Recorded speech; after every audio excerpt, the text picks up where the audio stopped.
Oke Putra, malam Putra. Oke silakan Bang Putra, ada Bang Juma, gurunda saya ini. Ini Bang Juma ini sudah terkenal ke luar negeri ya, ke mancanegara sampai ke planet. Ini planet-planet udah tahu Bang Juma ini adalah orang yang bijaksana, bijak sini, bijak situ. Seperti tadi menanggapi teman Anda. Tolong silahkan diuji apakah kecerdasan Bang Juma ini sampai di mana. Silahkan, karena pendeta, pastor, semua gitu ya, penatua ini mencret nangis menghadapi Bang Juma. Saya ingin tahu kecerdasan Bang Juma. Silakan Putra. Maaf Bang Juma ya. O- Oke Bang, selamat malam semuanya. Ini tempat saya berising ya Bang nggak? Iya, berisik Bang. Cari posisi yang bagus Bang. Yang sepi gitu loh Bang. Iya ya. Iya, noise, Ini noise. karena ini Terganggu suara Anda kebetulan terganggu jadi nggak jelas. iya tetangga saya lagi tahun baruan jadi waduh.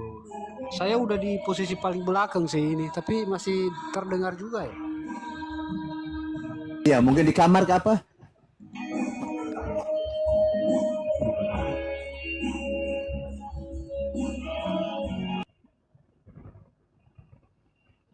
Iya, biar dia ini istirahatkan musiknya dulu. Yang lain dinaikkan aja dulu, Bang. Siap, Bunda. Cuman kebanyakan silap yang naik. Oke lah Bang, lain kali aja kita diskusinya ya Bang. Iya, iya. Ah, Mengganggu ini. Noise yang mengganggu YouTube oke, juga, teman-teman. saya komisi ya Bang. Selamat malam ya. Iya.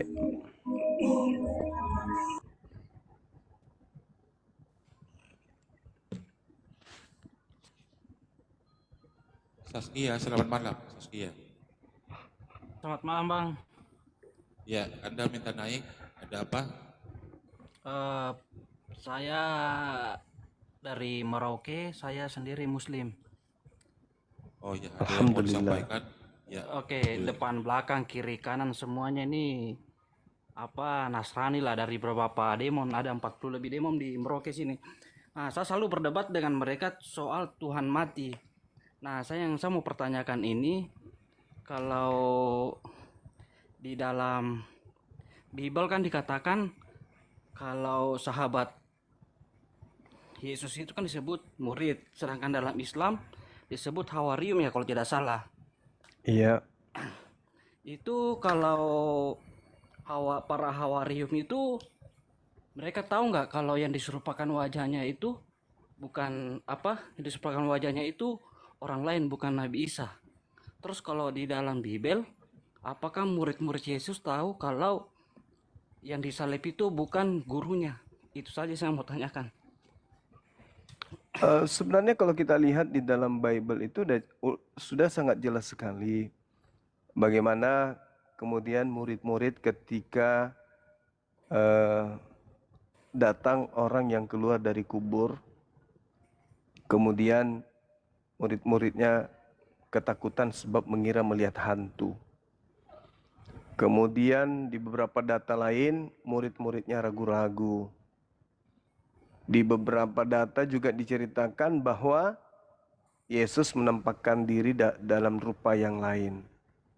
Jadi cerita-cerita yang ada di dalam Bible, kalau kita dudukkan, maka murid-murid pun tidak percaya tentang kebangkitan, tidak percaya kemudian ketika diberitakan kepadanya bahwa orang yang disalib itu tidak ada di kubur, hilang, mayatnya nggak ada.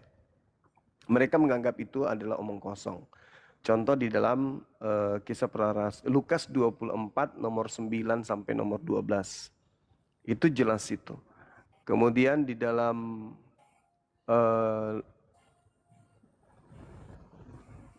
Lukas Matius 28 nomor 17, nomor 18. Jadi murid-murid pada ragu. Kemudian Lukas 24 nomor 37. Murid-murid ketakutan dan mengira melihat hantu. Artinya kalau kita lihat dalam pemahaman kekristenan hari ini, mereka menganggap bahwa yang keluar dari kubur itu adalah Tuhan. Tapi murid-murid awal mula menganggap yang keluar dari kubur itu hantu, mengira hantu, sampai mereka ketakutan. Jadi ada dua keadaan yang berbeda. Murid-murid asli berdasarkan Bible mengira hantu, orang di luar daripada mereka, kelompok mereka yaitu orang-orang di luar Yahudi justru menganggapnya Tuhan. Ini perbedaan yang sangat signifikan. Sedangkan kalau kita berbicara di dalam ajaran agama Islam, murid-muridnya tentu kemudian tidak menganggap bahwa gurunya yang disalib. Tidak ada data itu. Karena Tuhan menyerupakan Nabi Isa itu bukan kepada muridnya, tetapi kepada orang-orang yang menyalib. Berarti tidak ada kena-mengena terhadap sahabat atau murid Nabi Isa alaihissalam. Contoh kita baca di dalam Al-Quran, surah An-Nisa ayat 157, Bismillahirrahmanirrahim. Wa qaulihim inna qatalnal masiha Isa bin Maryam Rasulullah wa ma qatalu wa ma salabu walakin syubbiha lahum. Nah, diserupakan bagi mereka, siapa mereka ini? Mereka yang telah menyalib oknum tersebut yang ingin kemudian membunuh Nabi Isa alaihissalam. Maka diserupakan bagi mereka. Sedangkan murid-murid tidak ingin menyalib Yesus gurunya, tidak ingin membunuh Nabi Isa gurunya. Berarti tidak berlaku pada mereka menganggap bahwa nabi mereka inilah yang disalibkan, seperti itu, Bung. Dan itu datanya nggak ada.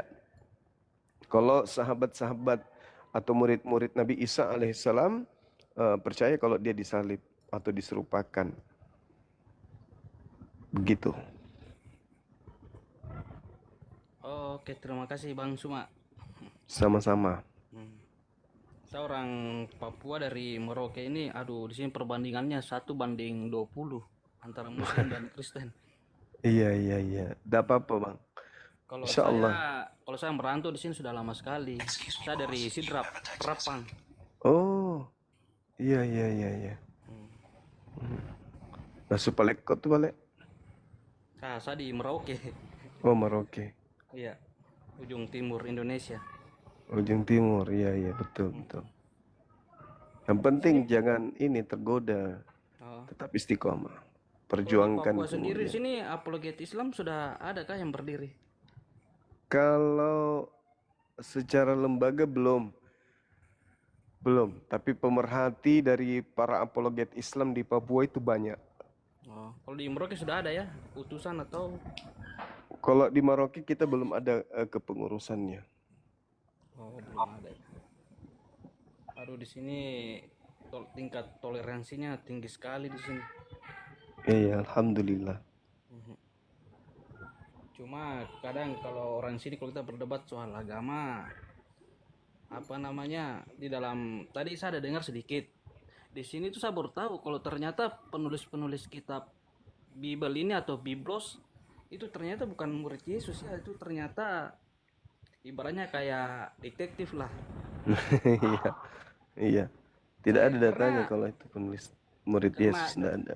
Karena di sini dong percaya bahwa yang menulis itu semua murid Yesus. Saya pun juga percaya kayak begitu. Tidak ada buktinya. Bahkan di Bible itu pada saat Yesus menyatakan semua firman diberitakan kepada muridnya, tidak ada murid menghafal apalagi menulis. Oke, host, selamat malam. Wah, saya ulang Bang Juma, sorry ya.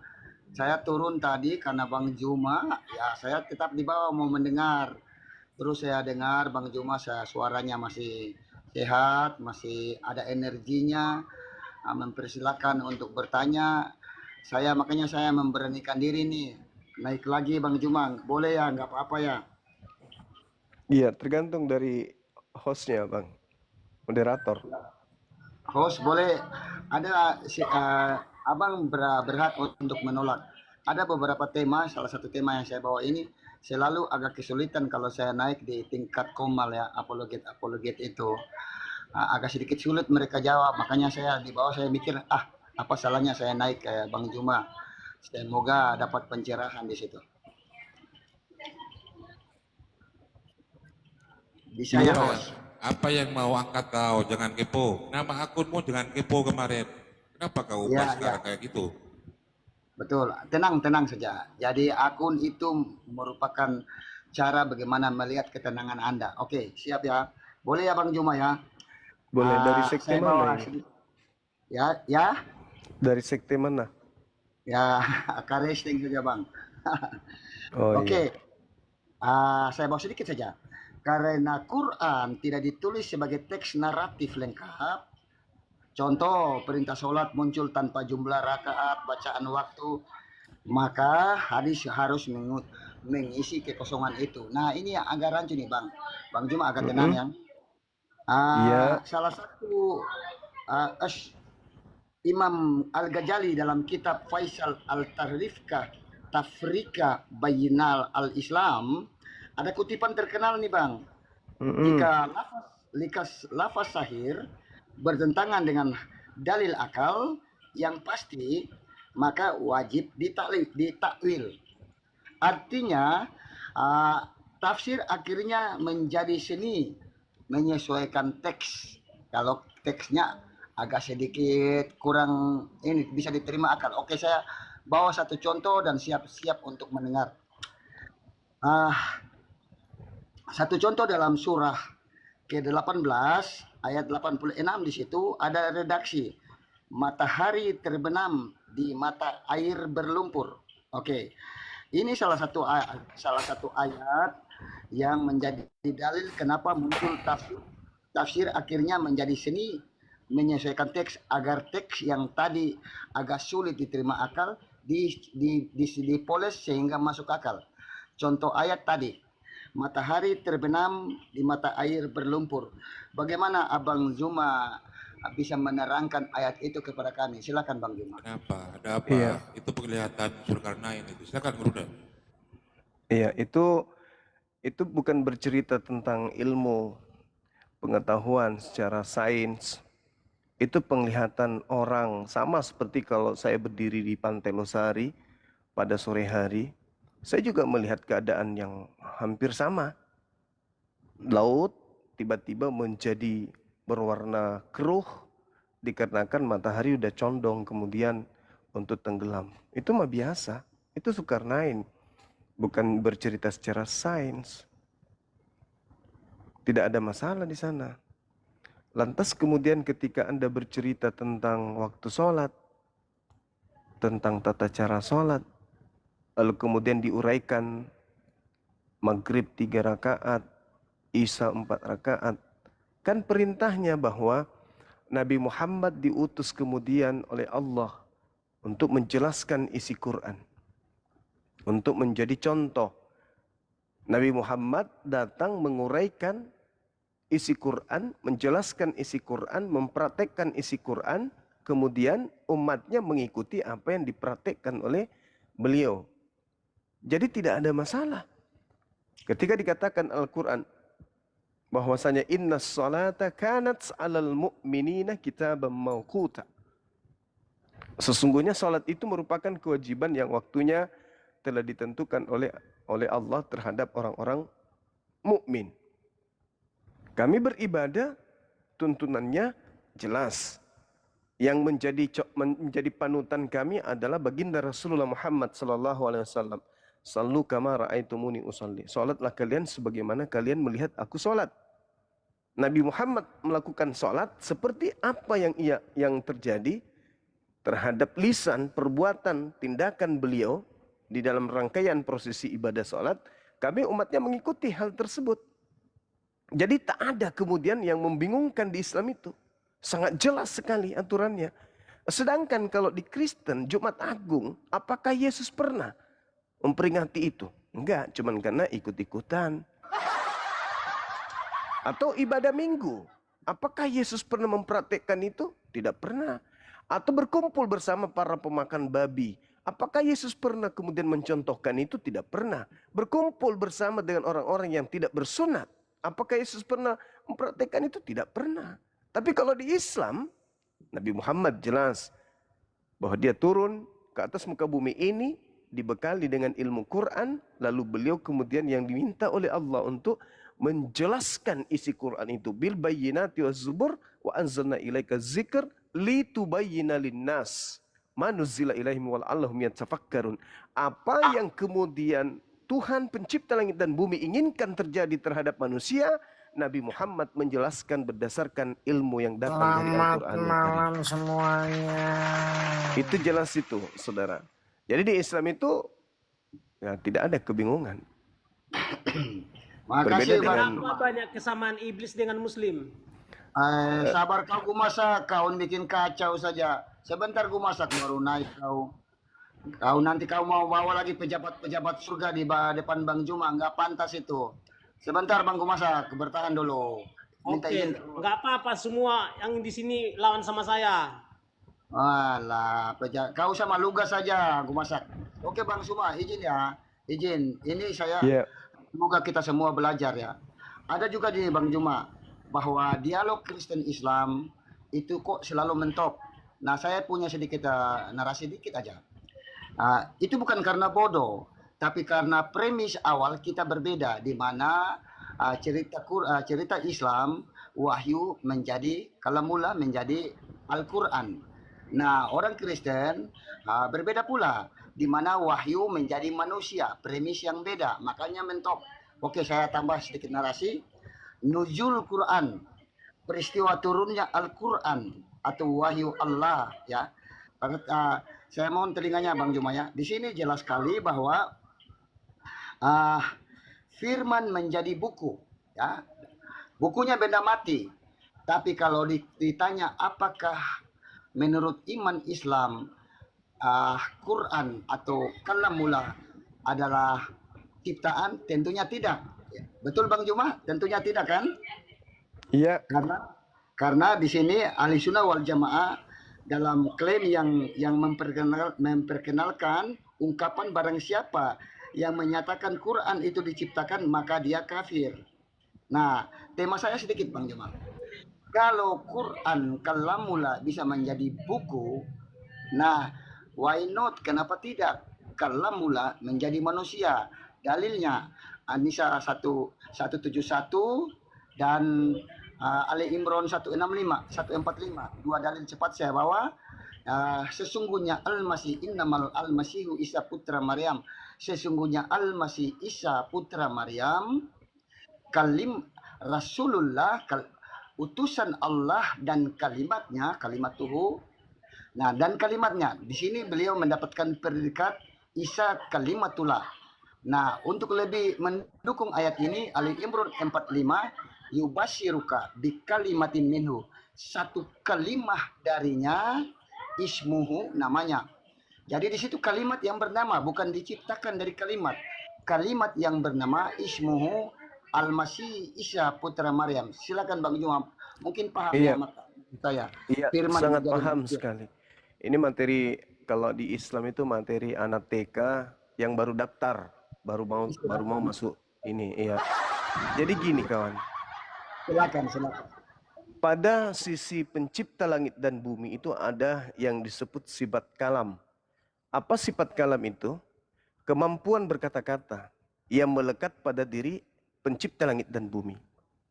Nah, kemampuan berkata-kata ini yang disebut kemudian dalam Al-Quran, innama amruhu idza arada syai'an ayyakula lahu kun fayakun. Setiap kali Allah ingin mencipta, maka Allah berfirman. Nah, firman Allah kemudian ketika datang kepada baginda Rasulullah Muhammad SAW itu adalah berupa kehendak, uraian ide, gagasan yang melekat pada diri Allah yang kemudian dituangkan dalam firman-Nya yang datang melalui Roh Kudus disampaikan kepada Nabi Muhammad. Nabi Muhammad kemudian menyampaikan kepada para sahabatnya kemudian membukukan di sebuah kertas yang dituliskan dengan tinta. Tinta dan kertas itu ciptaan. Tapi kehendak yang ada di dalamnya itu sifat yang melekat pada diri Allah. Kehendak Allah, uraian Allah itu melekat pada diri Allah. Apa itu? Kemampuan berkata-kata. Jadi kemampuan berkata-kata itu bukan ciptaan. Tetapi adalah sifat yang melekat pada diri Allah. Sedangkan kertas dan buku itu ciptaan dong. Maka tubuhnya Yesus adalah ciptaan. Yang bukan ciptaan adalah firman yang datang kepada Yesus. Yang Yesus katakan dalam Yohanes 14:24. Firman yang kau dengar dari mulutku itu bukan dari aku, tetapi dari Dia yang telah mengutus aku. Nah, itu yang bukan ciptaan. Yang datang dari Allah yang merupakan sumber berkata-kata yang melekat pada dirinya, yaitu sifat. Sedangkan dagingnya Yesus selevel dengan kertas yang ada ayat-ayat suci Al-Qur'annya. Jadi menyembah Yesus sama dengan menyembah kertas Al-Qur'an. Jadi kalau ada orang menyembah kertas Al-Qur'an menganggapnya Allah, itu orang gila. Begitu juga di sebelah, kalau ada yang menyembah daging berarti menyembah orang gila, menyembah orang gila. Sederhana kan? Itu makanya aku bilang materi Anda ini materi anak TK. Ya, Oke, siap, siap. Materi cuma anak berbicara tentang Gantian dulu yang mana yang mau ngomong ini. sebentar, Bang Juma lari jauh. Literasi Bang Juma keluar jauh. Ulang saya bacakan ya, dengarkan. Dengarkan Bang Juma. Iya. Ali Imran ayat 45. Ingat ya? Iz qalatil malaikatu. Iya, saya baca Bang. Ya Gitu, Maryam, innallaha yubashshiruka. yang paling Yubashshiruki penting dalam makna. bikalimatin min husmuhul masih. Jadi innama amruhu idza arada syai'an ayyakula lahu kun fayakun. Segala sesuatu yang dicipta itu berasal dari kalimat. Perkataan. Apa masalahnya? Kenapa Nabi Isa? Kenapa Nabi Isa disebutkan berasal dari kalimah? Karena dia tidak berasal dari seorang laki-laki. Hanya karena aku yang berkehendak, maka you perempuan perawan tanpa disentuh laki-laki pun mampu kemudian aku buat hamil dan melahirkan ciptaanku bernama Isa Al-Masih. Apa masalahnya? Segala sesuatunya itu berasal dari perkataan, kehendak. Anda baca Yesaya 55 nomor 11, Anda baca Mazmur 33 nomor 9. Dia hanya berkata, maka diam dulu. Dia hanya berkata, maka semuanya ada. Dia hanya memberi perintah, maka semuanya tercipta. Sederhana kok itu. Yesus yang tadinya tidak ada dijadikan menjadi ada. Melalui apa? Kalimah, bi kalimatim minhu. Tapi kalau penyembah kertas, ya mau seperti apa ya, tetap aja kemudian tidak akan paham. Karena namanya penyembah kertas sudah terlanjur nyembah kertas. Malu kalau berhenti menyembah kertas gitu loh. Oke, boleh tanggapan Bang Juma? Oke. Silakan. Buya boleh saya tanggapin sedikit aja. Tapi saya tidak mau mendebatnya. Abang ingat ya, perhatikan Bang, perhatikan. Literasi Maryam 19. Apa yang diberikan, apa yang dimasukkan ke dalam kandungan Siti Maryam. Perhatikan Maryam 19 ya. Maka ia Jibril dalam kurung Jibril berkata, aku hanya utusan Tuhanmu, menganugerahkan kepadamu laki gulaman sakia, seorang anak laki-laki. Ya, seorang udah terjawab itu. Ya, sebentar Bang Juma.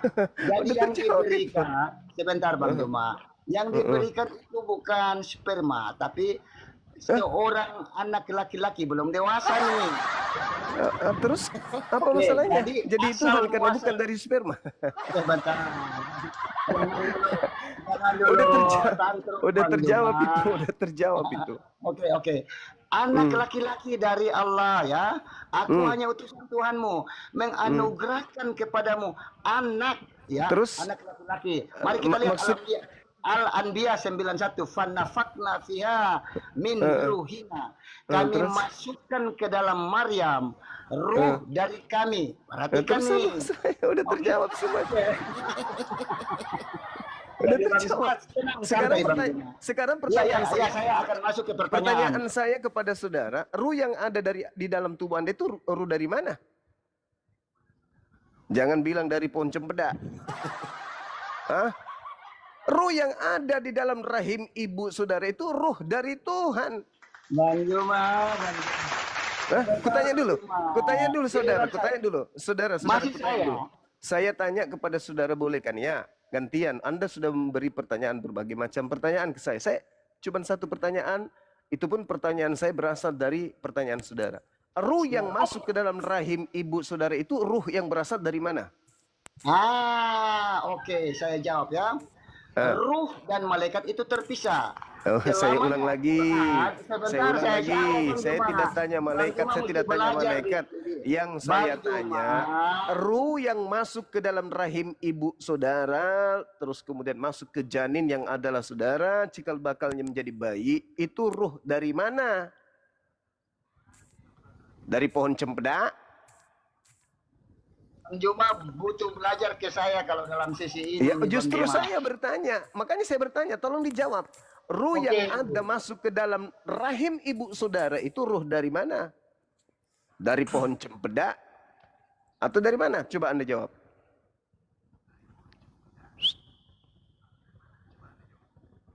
Dari pohon singkong? Roh Anda itu atau dari Tuhan? Kangkung. Hah? Dari roh Saya kangkung? jelaskan dikit Bang Roh Juma. kangkung? Kangkung. Berasal dari roh kangkung? Ibu dan ngangkang ibu dan kungkung ayah. Roh kangkung? Bentar, jangan di-mute. Bang Juma belajar sama saya kalau topik ini nih. Oke, sebentar. Kita tubuh Buya, kita buya, diskusinya bukan gitu, bukan nyerocos. Ini kan TikTok. Anda ditanya. Jadi ada interaksi, ada yang bicara, ada sabar dulu Buya. Diskusi itu bukan begitu. Ada lawan bicara gitu kan. Jadi Anda harus menyimak apa lawan bicara gitu. Jangan nyerocos. Silakan pertanyaannya dijawab. Dari Gampang pohon kok sebenarnya. katanya. Anda tadi nggak menjawab Jumat Agung ada nggak di Bibelmu? Itu jawaban pertama dari Bang Juma. Jawab dulu boleh lah. saya menjawab. Ya, Bang Juma bertanya, maka saya menjawab. Ruh tentang tubuhku dari kangkung dan kungkung ibu dan ayah. Ruh yaitu Masuk lagi benar Bang generasi. Juma. Karena Abang Juma membawa pertanyaan anak SD. Aduh, parah. Maka saya lihat Buya. Anda tantrum Bang Juma. Buya, sabar dulu Buya. Ini Komal edukasi ini ya. Jadi Anda kalau mau bernarasi begitu, apa dasarnya? Kan begitu. Jangan kayak anak kecil aja, silakan. Jadi ini narasinya Anda ini kan ditonton nih, ada 4 juta orang yang nonton seluruh dunia. Makanya Jadi jawaban itu harus berdasar apa sih gitu. Jangan nyerocos gitu. Kalau Anda tidak mampu, ada teman Kristen nih ada 3 orang. Beri kesempatan yang lain. izinkan saya menjawab. Bisa? Itu pertanyaannya Bang Juma bertanya saya menjawab. Oke, Jawabanmu sikat. ngelantur tidak pakai data. Apa jawabannya kangkung itu? Turunkan Bang. Oke, mungkin Bang Iwan, Bang Slot mau menyampaikan kita ini edukasi ya. Jadi perlu pertanggungjawaban kepada teman-teman yang Kristen, bertanggung jawab kepada orang Kristen di bawah, yang Muslim bertanggung jawab kepada Muslim di bawah. Begitu diskusinya. Silakan. Oke, dari tadi Suma itu ngomong-ngomong firman, ya. Ketika firman dia katakan ucapan Tuhan, ya.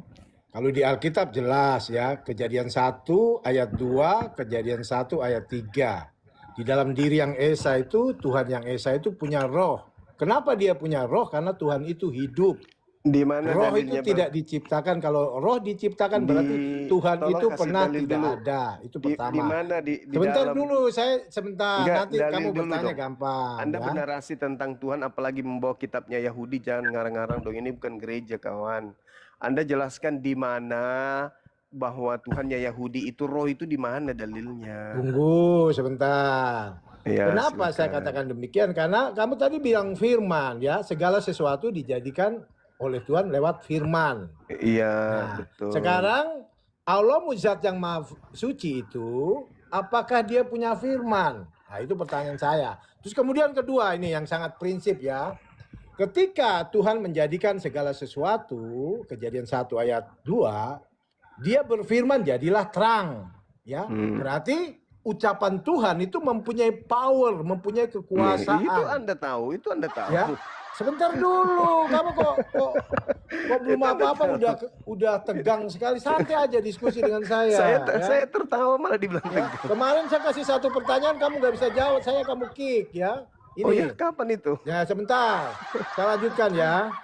Jadi ketika Tuhan berfirman, jadilah terang. Berarti Nah, ketika segala Tuhan bumi berfirman, dan langit diciptakan jadilah oleh Tuhan. Yesus, Berarti jadi enggak? ucapan itu Bung, mempunyai power, Bung, mempunyai ketika Tuhan kekuatan. memiliki power dalam berkata, ketika dia mengatakan, Maria hamillah dan lahirkanlah seorang manusia bernama Bentar Yesus. dulu. Tercipta enggak? Kok kamu itu kok mau nerocos terus? Lah, Ya, nanti kamu ngomong saya nggak ganggu. Kamu mau enggak, ngomong sepuasnya, saya tenang pertanyaan aja. saya. Belajar Ketika berdiskusi Tuhan itu gantian memiliki firman ngomongnya. dan firman itu punya power, ketika Tuhan berfirman, Saya hamillah belum wahai ngomong, dia Maria, udah. hamillah wahai Maria, lahirkanlah seorang anak bernama Yesus. Apakah power Tuhan ini bisa benar-benar terjadi? Ayo jawab. Oke. Jadilah terang, maka terang itu jadi. Jadilah pohon, maka pohon itu jadi. Berarti ucapan itu Wahai mengandung Maria, kuasa. hamillah dan Sebentar lahirkanlah dulu, seorang orang manusia ngomong bernama dipotong terus. Yesus. Kamu itu kok Apakah firman Tuhan itu bisa terjadi? Bisa terbukti? ya terbukti lah. Kalau Tuhan saya bisa membuktikan, Tuhan kamu bisa nggak? Berarti Yesus ini adalah ciptaan Tuhan yang berasal Iya, dari... sekarang saya buktikan Yesus itu punya power. Iya, Saya kok kamu jadi dengar. Yesus pula.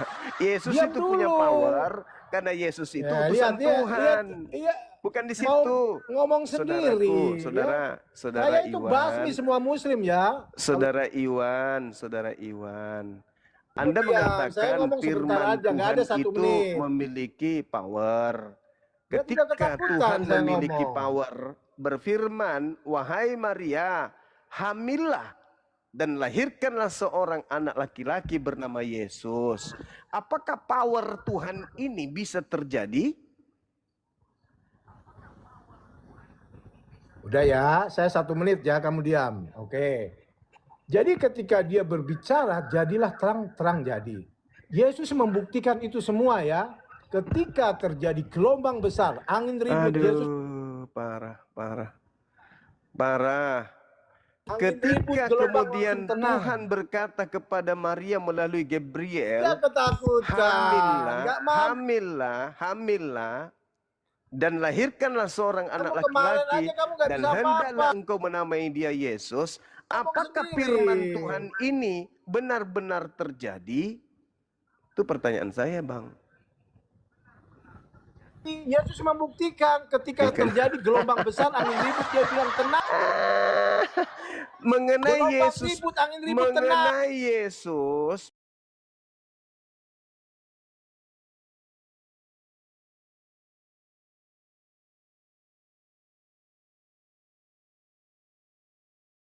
Coba. dengan izin Allah, begitu kawan. Bukan itu pertanyaan kita. Yesus itu kami akui memiliki mukjizat, memiliki hal-hal di luar nalar. Kami akui, biiznillah dengan izin Allah. Tapi yang sedang kita pertanyakan ini terkait dengan firman yang Anda protes tadi. Di situ dikatakan bahwasanya setiap kali pencipta ingin menciptakan sesuatu, maka dia cukup berfirman. Firmannya itu punya power, punya kekuatan.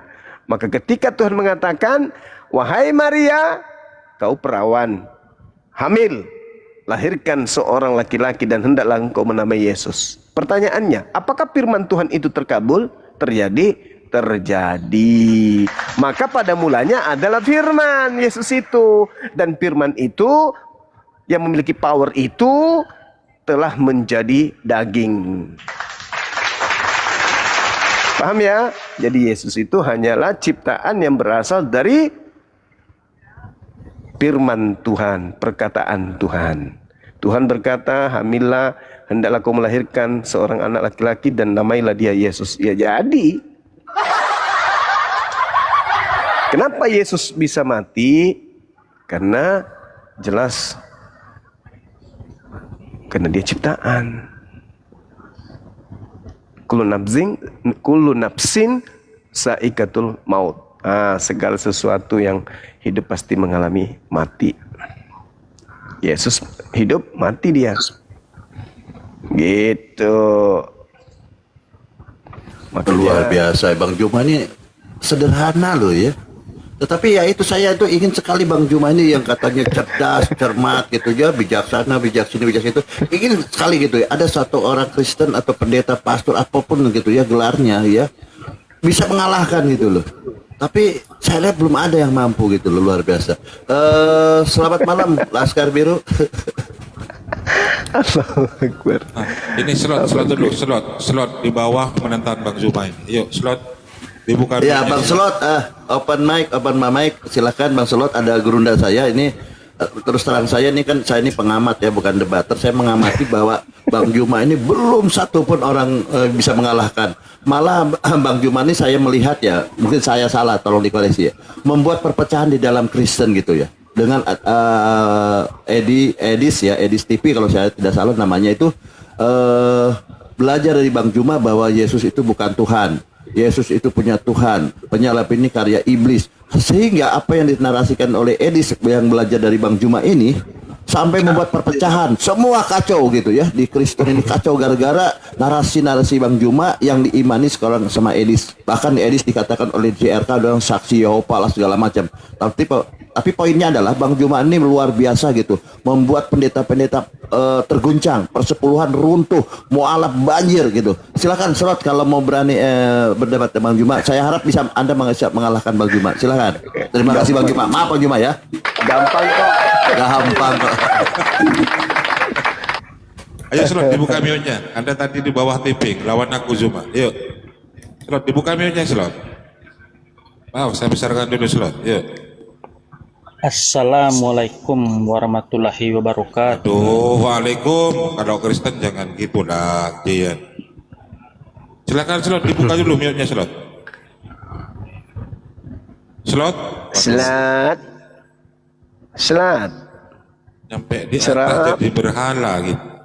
Jangan begitu Bang Juma, sakit hati saya ada nih teman-teman Kristen di bawah sakit hati kalau ngomong gitu. Apalagi ketawa itu, aduh, bikin sakit hati. Lanjut. Oke, silakan kita diskusi, bro. Iya tahu. Itu ada temanya saudara. Silakan ditanggapi. Tuhan mati. Ya, silakan Slot. Pantaskah Tuhan mati? Ya, yang pantas karena itu udah kehendaknya sendiri. Oh, ini Jian ya. Jadi Tuhan itu pantas mati. Itu karena kehendak dia sendiri. Di mana kehendaknya tertulis bahwa aku pantas mati, Tuhan pantas mati? Aneh-aneh aja memang. Emang lucu. Emang lucu nih kalau doktrin yang sudah kena. Bukan karena sekarang ilmu. kita bisa berpikir secara akal sehat. Iya, pikirkanlah secara sehat. Bagaimana ceritanya Tuhan bisa mati? Enggak, sekarang gini, saya mengambilkan contoh ya. Mati Mija. Manakah yang pantas jadi, yang bisa dijadikan contoh, Muhammad atau Yesus? Masalah generasi. Karena Masa kau begini, Bang banding? Juma. Jangan Karena kau bandingkan Tuhanmu dengan manusia, tuyul. Iya, Masa karena Tuhan kau begini, bandingkan Bang dengan manusia? Karena Kau begini, selepelkan itu. Sama halnya kau selepelkan antara ibumu dengan ayam. Tidak level itu. La haula wala quwata illa billah. Tuhanmu kau levelkan dengan nabiku. Belum berperang udah kalah duluan. Apalah saudaraku ini. Ini tema gini, sudah disajikan, saudara. Karena begini Bang Juma. Ya. Muhammad meminta ampun terhadap dosanya karena dia manusia berdosa. Yesus memberi pengampunan dosa karena dia tidak memiliki dosa. Manakah yang patut jadi dia diikuti? Oke, baik. Bagus ya, baik. Nabi Muhammad sebelum beliau meninggal dunia, dia manusia, tetapi dia kemudian berdoa kepada Tuhan untuk menyelamatkan umatnya. Ummati. Tapi Yesus menjelang kematiannya, dia malah ketakutan. Eli lama sabaktani. Mana yang pantas dijadikan jagoan di sini? Nabi Muhammad didatangi malaikat maut untuk dicabut nyawanya, Nabi Muhammad tidak memperhatikan dirinya. Dia malah memperhatikan umatnya. Ummati, ummati, ummati. Wah, ini baru satria. Yesus katanya Tuhan. Begitu datang malaikat maut kepadanya, apa katanya? Eli, Eli, lama sabachthani. Apa maksudnya ini? Mau diandalkan apa orang seperti ini? Tuhan seperti ini. Dia malah ketakutan. Malah Tuhanku, Tuhanku, mengapa engkau meninggalkan aku? Loh, kok ada gimana Tuhan mau diharapkan menyelamatkan sementara dia sendiri minta tolong? Nabiku gagah berani dia. Lalu bagaimana Abang Juma Itu dulu, jawab dulu, Gini, Bang. saudara. Jawab dulu. Anda kan membandingkan Tuhanku, Tuhan Anda dengan nabiku. Nabiku, begitu beliau mau wafat, didatangi malaikat maut ingin dicabut nyawanya. Apa katanya kepada Tuhannya? Wahai Tuhanku, selamatkanlah umatku, selamatkanlah umatku. Lah Yesus, kenapa kau meninggalkan aku? Iya, lalu bagaimana kau bisa mempercayai Nabi Muhammad sementara dia masih dalam kubur? Silakan dijawab. Silakan dijawab, Bang Juma. Itu, tunggu dulu, kau selesaikan yang pertama dulu ini. Kenapa orang atau Tuhan yang kau jagokan? Enggak, gini. Lalu bagaimana kalian bisa mempercayainya sementara dia... Bagaimana Anda bisa mempercayainya sedangkan ketika mau datang kepadanya dia minta tolong? Kenapa dia ditinggalkan oleh Tuhan yang lebih besar? Ayo. Di mana akal saudara? Hah? Di mana kepala saudara pada saat ini? Ada sosok yang Anda tuhankan, malaikat maut datang kepadanya, dia teriak, Tuhan. Karena dia merendahkan diri, Bang. Karena dia merendahkan diri sebagai hamba. Tuhan kok merendahkan diri? Ya supaya manusia selamat dari dosa-dosa. Apa pula? Apa maksudnya? Apa hubungannya dengan ketakutannya dia? Berdoa keringatnya sampai seperti titik-titik darah. Setakut-takutnya manusia biasa, belum pernah ada manusia takutnya keringatnya seperti titik darah. Ini ada sosok Tuhan, keringatnya seperti bintik darah. Dan dia berteriak lagi kepada Tuhan. Eli, Eli, lama sabachthani. Ini apa maksudnya? Apa yang ingin didapatkan dari keadaan Tuhanmu begitu? Maksudnya apa? Supaya kami selamat dari dosa-dosa kami, Bang. Apa hubungannya? Oke, saya jelaskan. Bacakan Matius 26 nomor 27, Bang Juma. Bacakan. Apa hubungannya? Coba bacakan dulu. Saudaraku, apa hubungannya teriakan Tuhan Anda itu dengan keselamatan saudara? Coba. Tuhan, mengapa kau meninggalkan aku? Maksudnya dengan keselamatanmu itu apa hubungannya? Hah? Apa hubungannya? Ya, supaya kami selamat dari dosa-dosa kami. Harusnya kalau kau itu ingin diselamatkan, wahai Bapakku yang ada di surga, selamatkanlah semua hamba-hambaku. Ini Tuhan. Oh Tuhan, kodonge matumbay na musalay na Tuhan. Ngapa natin na mukampay na kodong. Ngapa no pilambiya kodong. Karengan la ta'ala. Ngapa no tinggali ya kodong. Kok ada kayak gitu? Hah? Tuhan itu nyata teriak gitu kepada Tuhan yang lain. Kalian masih dalam kuburan. Lah, kalian masih dalam kuburan? Kata siapa? Mari kita baca. Kita baca dalam Al-Quranul Karim. Nabi Muhammad SAW beserta dengan umatnya dalam Al-Quran surah Ali Imran ayat 169. Apa kata Al-Quran? Jangan kau menyangka orang yang mati itu al-yauma. Apa dikatakan dalam Al-Quran itu, teman-teman, sahabat? Dalilnya Ali Imran ayat 169. Ada yang hafal? Silakan. Kita sudah sering membacakan ayat ini. Wala tahsabannal ladzina, apa lagi? Kutilu fi sabilillahi amwata. Jangan kau menyangka. Bal ahya'u inda rabbihim yurzaqun. Jangan kau menyangka, jangan kau mengira bahwa orang-orang Islam yang mati di jalan Allah itu mati, sebenarnya mereka hidup dan dianugerahkan rezeki di sisi Tuhannya. Tuh, umat Islam itu Bang, Yesus berkata di luar dia masuk neraka termasuk kalian. Di mana Yesus mengatakan itu? Mana Yohanes. dalilnya? Yohanes 14 nomor 6, Bang. Oke, kita baca. Kita baca. Tidak ada, akulah jalan. Tidak ada dikatakan di luar aku itu adalah neraka. Enggak ada. Mana dalilnya? Justru saudara, Di luar Yesus masuk neraka kata Yesus. mana dalilnya? Justru kata Yesus, apa kata Yesusnya? Yang menuhankan dia, yang memanggil dia, kemudian yang bernubuat pakai namanya, bermujizat pakai namanya, mengusir setan pakai namanya, itu di neraka. Bagi yang tidak melakukan perintahnya. Nah, mana perintahnya Yesus yang Anda lakukan? Ya apa yang dia katakan harus kita turutin. Apa yang Anda lakukan berdasarkan perintah Yesus? Misalnya kita mengasihi, ya belajar mengasihi. Apa buktinya Anda mengasihi? Ya, buktinya aku mengasihi Bang Juma. Apa maksudnya? Mana? Apa buktinya Anda mengasihi saya? Ya buktinya awak nggak marah sama Bang Juma kan? Kalau begitu berarti saya juga mengasihi Anda. Saya juga tidak marah sama Anda. Begitu doang. Cuman begitu doang. Banyak Bang Juma, itu kan hanya perumpamaan. Apalagi yang Anda lakukan berdasarkan perintah Yesus? Eli lama sabachthani. Itu yang Anda lakukan. Begini Bang, saya jelaskan tadi ya. Yesus berkata, akulah jalan dan kebenaran dan hidup. Ya, terus Tidak ada kalau seorang Yesus pun yang datang kepada kalau Bapa tanpa Yesus melalui itu aku.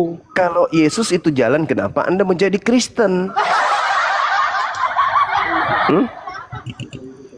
Jalan yang ditunjuk karena saya percaya kepada Tuhan Yesus itu. Jalan yang ditunjukkan Yesus, Yudaism atau Kristen?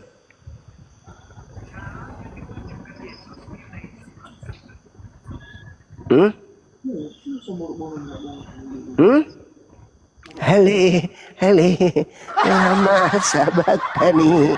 Tuhanku, aku adalah Tuhan yang bertuhan. Mengapa kau meninggalkan aku? Dalam keadaan sebagai manusia dia telah merendahkan Dalam dirinya. keadaannya berarti dia bukan Tuhan. Karena Tuhan itu tidak pernah berada dalam keadaan bukan Tuhan. Ketika ada Tuhan, yang Anda katakan Tuhan pernah berada dalam keadaan manusia, itu dewa. Bukan Tuhan, berarti Anda ini penyembah dewa. Sekarang dijawab dulu pertanyaanku tadi Bang Juma. Apa? Mana yang pantas dijadikan suri toladan, dijadikan contoh? Sudah. Oh, umat Islam itu bangga kali mengikuti Nabi Muhammad. Tapi masih dalam kubur. Kami nyata hidup bangkit. Siapa yang bangkit? Itu dia Bang. Siapa yang bangkit? Kita berpikir siapa secara yang logika bangkit? lah. Kutanya dulu sama saudara, yang bangkit siapa? Siapa yang bangkit? Tuhan kami. Iblis. Berarti iblis dong. Tuhan kami bangkit. Iblis kalian? dong. Iblis kalau begitu, karena yang bangkit dari kubur menurut Yesus itu iblis. Yohanes 12 nomor 31. Ayo. Yesus mengatakan bahwasanya sekarang dunia dihakimi. Sekarang juga iblis penguasa dunia dilemparkan keluar. Ayo, sekarang dilemparkan keluar. Keluar dari mana? Keluar dari kubur. Berarti ketika Anda mengatakan Tuhan Anda bangkit dari kubur, kata Yesus, yang keluar dari kubur dilemparkan keluar dari dunia orang mati itu iblis. Makanya Yesus berkata bahwa penguasa dunia itu iblis.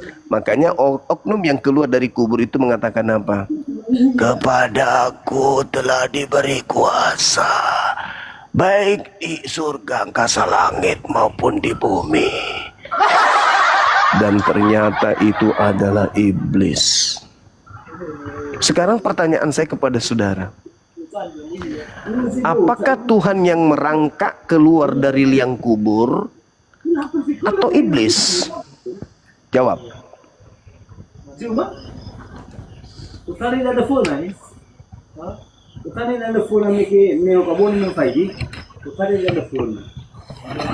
Apakah Tuhan pencipta langit dan bumi yang merangkak dari liang kubur atau iblis?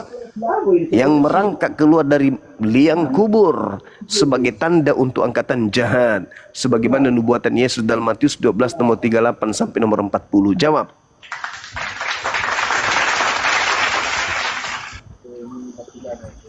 Udahlah Bang Juma, Udahlah. sehat.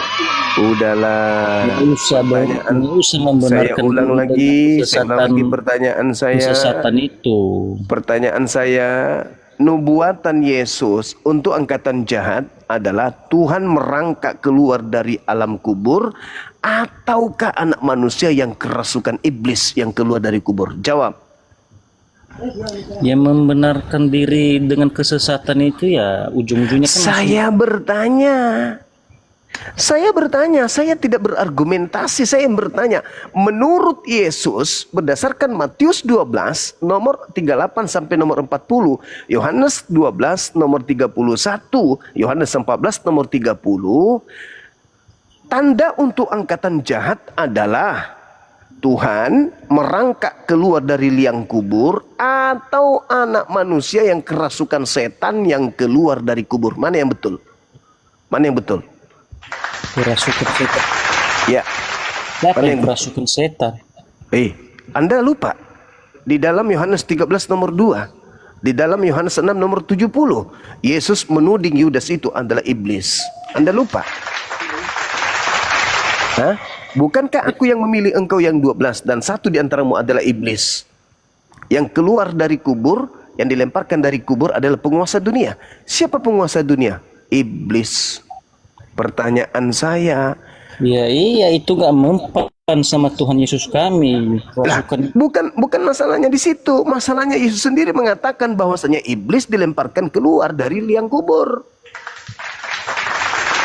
Anda bangga kan karena Tuhan Anda keluar dari liang kubur? ya jelas bangga lah Bang Juma. Sekarang Jelas pertanyaan saya, menurut Karena- Yesus yang keluar dari liang kubur itu apa? Menurut Yesus? Tuhan atau setan? Ayo. Bang Juma salah mengartikan ayat-ayat Alkitab. Saya bertanya tentang Yesusnya, bukan saya memberi tanggapan. Menurut Yesus, yang keluar dari kubur, yang dilemparkan keluar dari liang kubur, itu Tuhan atau iblis? Menurut Yesus. Di mana ayatnya? Di mana ayatnya? Yesaya 14 nomor 15. Iblis dilemparkan ke dalam liang kubur. Yohanes 12 nomor 31. Iblis dilemparkan keluar. Keluar dari mana? Ayo. Kemana iblis disimpan? Ke dalam kubur. Ketika dia ingin dilemparkan dari mana? Ya dari kubur. Pertanyaan saya, siapa yang menyembah makhluk yang keluar dari kubur? Yohanes berapa tadi Bang? 12 nomor 31 anakku.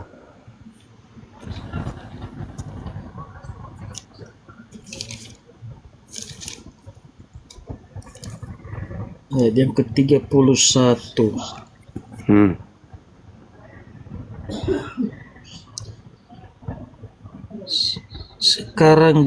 Sekarang berlangsung penghakiman atas dunia ini. Sekarang juga penguasa dunia ini akan dilemparkan keluar dan keluar. aku dilemparkan keluar. Ya, keluar dari mana? Yang dilemparkan ke dalam surga itu Bang, dilemparkan ke dalam bumi ini. Sekarang itu bukan zaman Adam. Sekarang masa Yesus. Sekarang Anda kan bangga menyembah makhluk yang keluar dari kubur. Nah, kata Yesus, sekarang penguasa dunia iblis dilemparkan keluar. Keluar dari mana?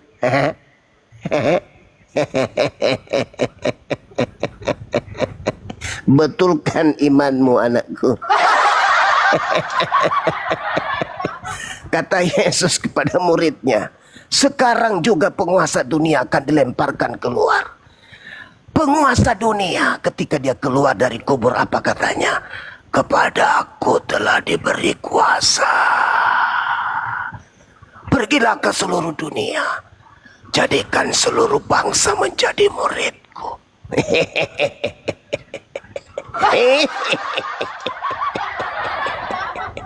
Kamu bangga menyembah makhluk yang keluar dari kubur? Hah? Kami bangga karena kami sudah bebas dari dosa-dosa kami. Iblis berkata kepada Adam, Adam, kalau kau makan kemudian buah pengetahuan baik dan jahat, kamu tidak akan mengalami kematian. Tapi faktanya mati. Diiming-imingi, kamu tidak akan mengalami kematian. Jatuh cinta, Hawa dan juga Adam makan. Ujungnya mampus. Ini lagi kau sekarang mengatakan, kami percaya karena kami terhapus dosa.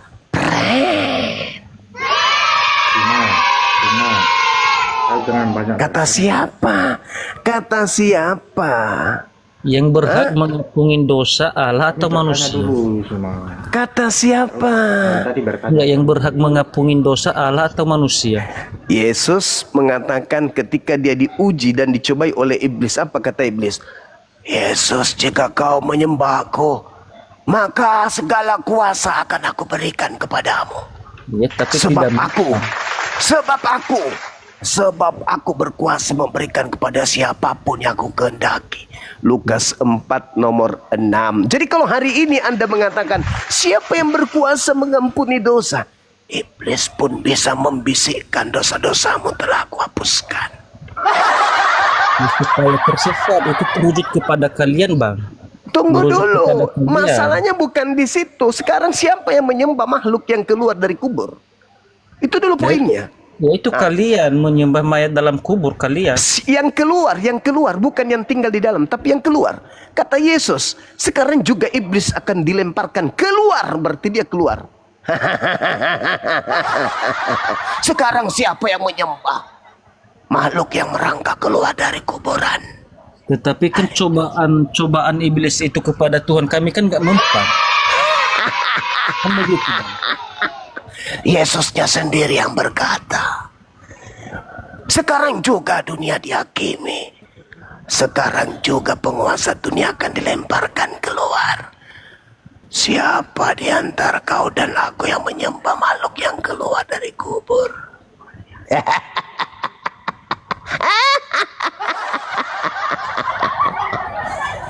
Apakah akalmu gak berfungsi?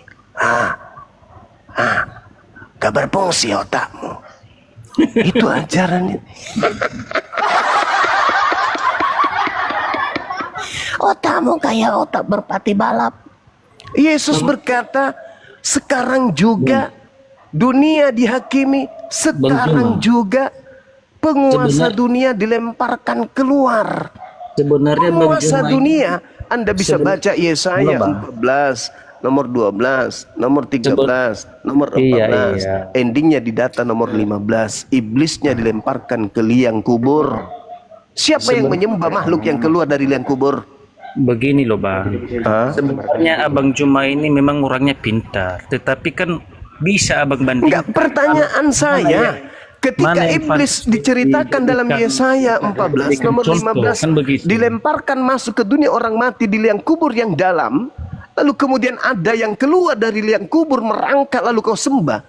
Pertanyaan saya, keserasian antara pernyataan Yesus sekarang juga dunia dihakimi, sekarang juga penguasa dunia iblis itu dilemparkan keluar. Pertanyaan saya, siapa yang menyembah iblis yang keluar dari liang kubur? Ya kalian. Saya tidak menyembah makhluk yang keluar dari kubur.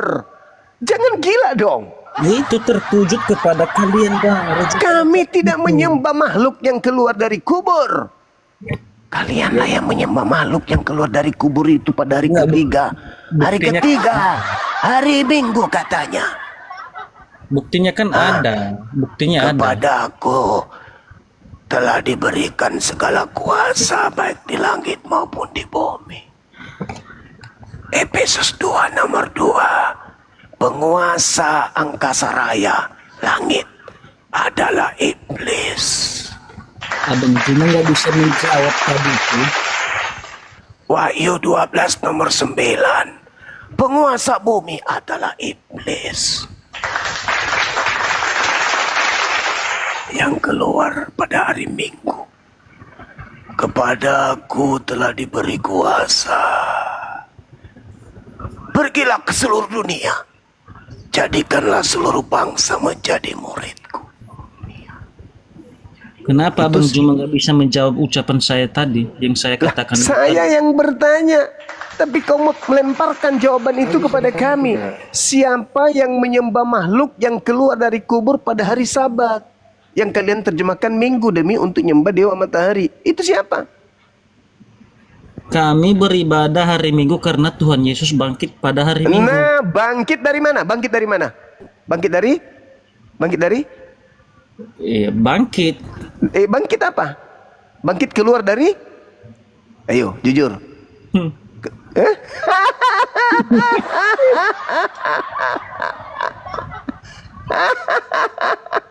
Ya bangkit dalam kubur. Kalian masih tinggal di dalam kubur. Saudara baca Yesaya 14. Iblis dilemparkan ke dalam alam maut, dalam kubur yang terdalam. Yesus kemudian mengatakan, angkatan jahat ini minta satu tanda, dan tidak akan diberikan satu tanda apapun kepada angkatan jahat selain dari Anak Manusia keluar dari kubur pada hari ketiga. Itu tanda untuk siapa? Angkatan jahat. Pada hari ketiga Anak Manusia keluar dari kubur. Itu tanda untuk siapa? Angkatan jahat. Siapa yang menyembah makhluk yang keluar hari ketiga? Kristen. Kristen ini termasuk angkatan jahat atau bukan? Karena Bang Juma ini loh, banyak ngarang bebas di ayat-ayat Alkitab ini. Coba yang mana? Yang mana yang saya karang? Banyak. Satu aja. Jangan lebay, satu aja. Yang mana tuh?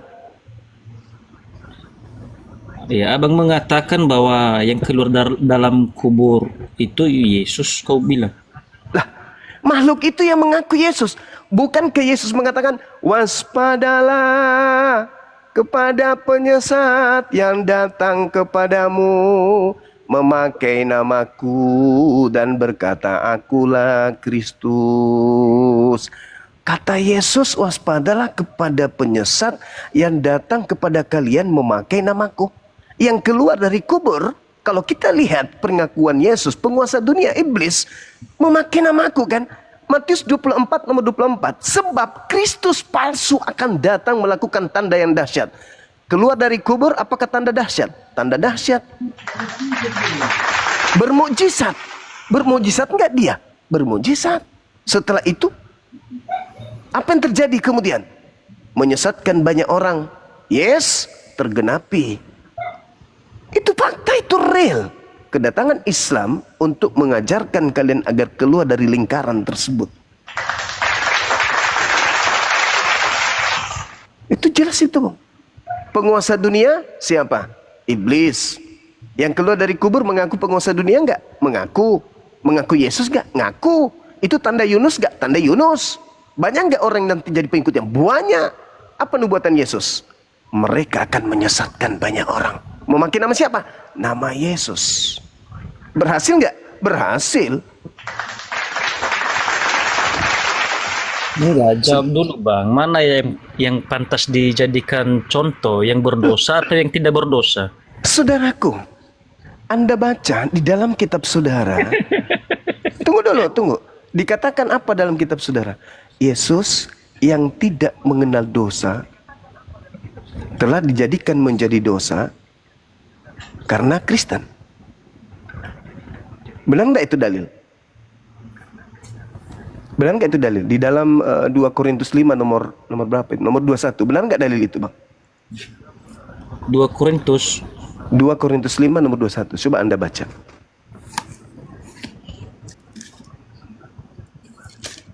Baca yang keras. 2 Korintus 5. Bersabar Bang ya. Banget. Ayat yang keberapa? Yang keberapa Bang? 21.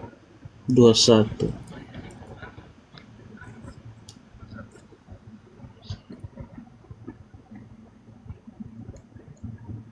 Apa katanya?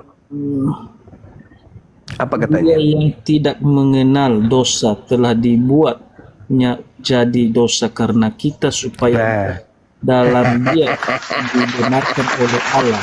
Ya iya bang, kita dibenarkan karena Dia dosa-dosa. Yesus, Iya, kita Yesus dibenarkan dengan yang dosa-dosa tidak kita. mengenal dosa telah dibuatnya menjadi dosa. Yesus dibuat menjadi dosa nggak? Ayo jawab. Berapa banyak dosanya Yesus sekarang? Penjelasan ini Bang. Saya ulang, berapa banyak dosa Yesus sekarang ketika Yesus dibuat menjadi dosa oleh orang Kristen? Setiap hari orang Kristen berbuat dosa, semuanya dilemparkan kemana dosa itu? Kemana? Ke Yesus. Makanya coba dipahami dulu Bang. Nah, sekarang Yesus Anda katakan Yesus. Sekarang pertanyaan saya, Yesus itu banyak dosa atau tidak ada dosa? Ya tidak ada dosa. Ya, masalah generasi. 2 Korintus 5 nomor 21. Yesus yang tidak mengenal dosa telah dibuatnya menjadi dosa karena Kristen. Artinya seluruh dosa-dosa Kristen ditanggung oleh Yesus. Berarti Yesus adalah manusia yang paling banyak menanggung dosa. Pertanyaan saya, yang paling banyak menanggung dosa itu layaknya di surga atau di neraka? Di neraka. Pertanyaan saya, yang layak di neraka Yesus atau iblis? Iblis. Berarti yang mati di salib adalah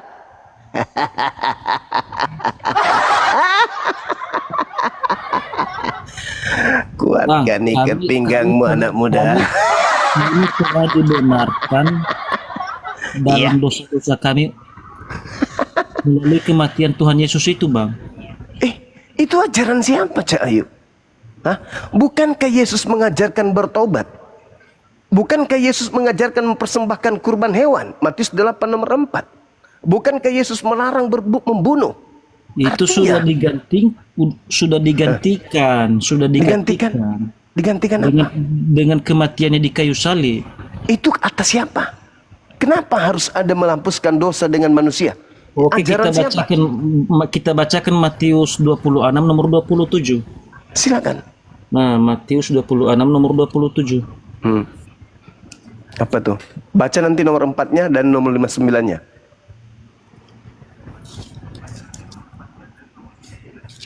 Ayo.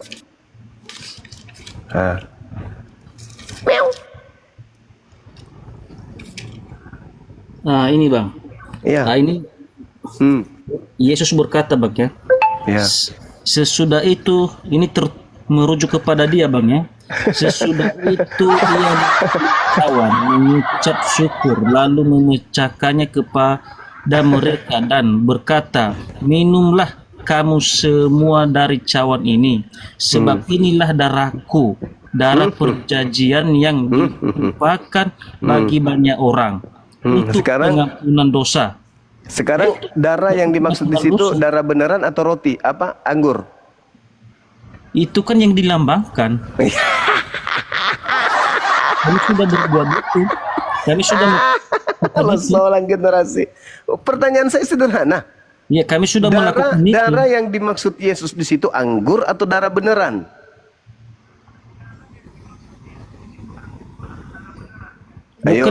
Bukan dalam artinya langsung darahnya itu, enggak, bukan seperti itu. Lalu apa yang dimaksud darah oleh Yesus di situ? Ya itu sudah dilambangkannya Bang. Iya. Masuk lagi lacak kuridi.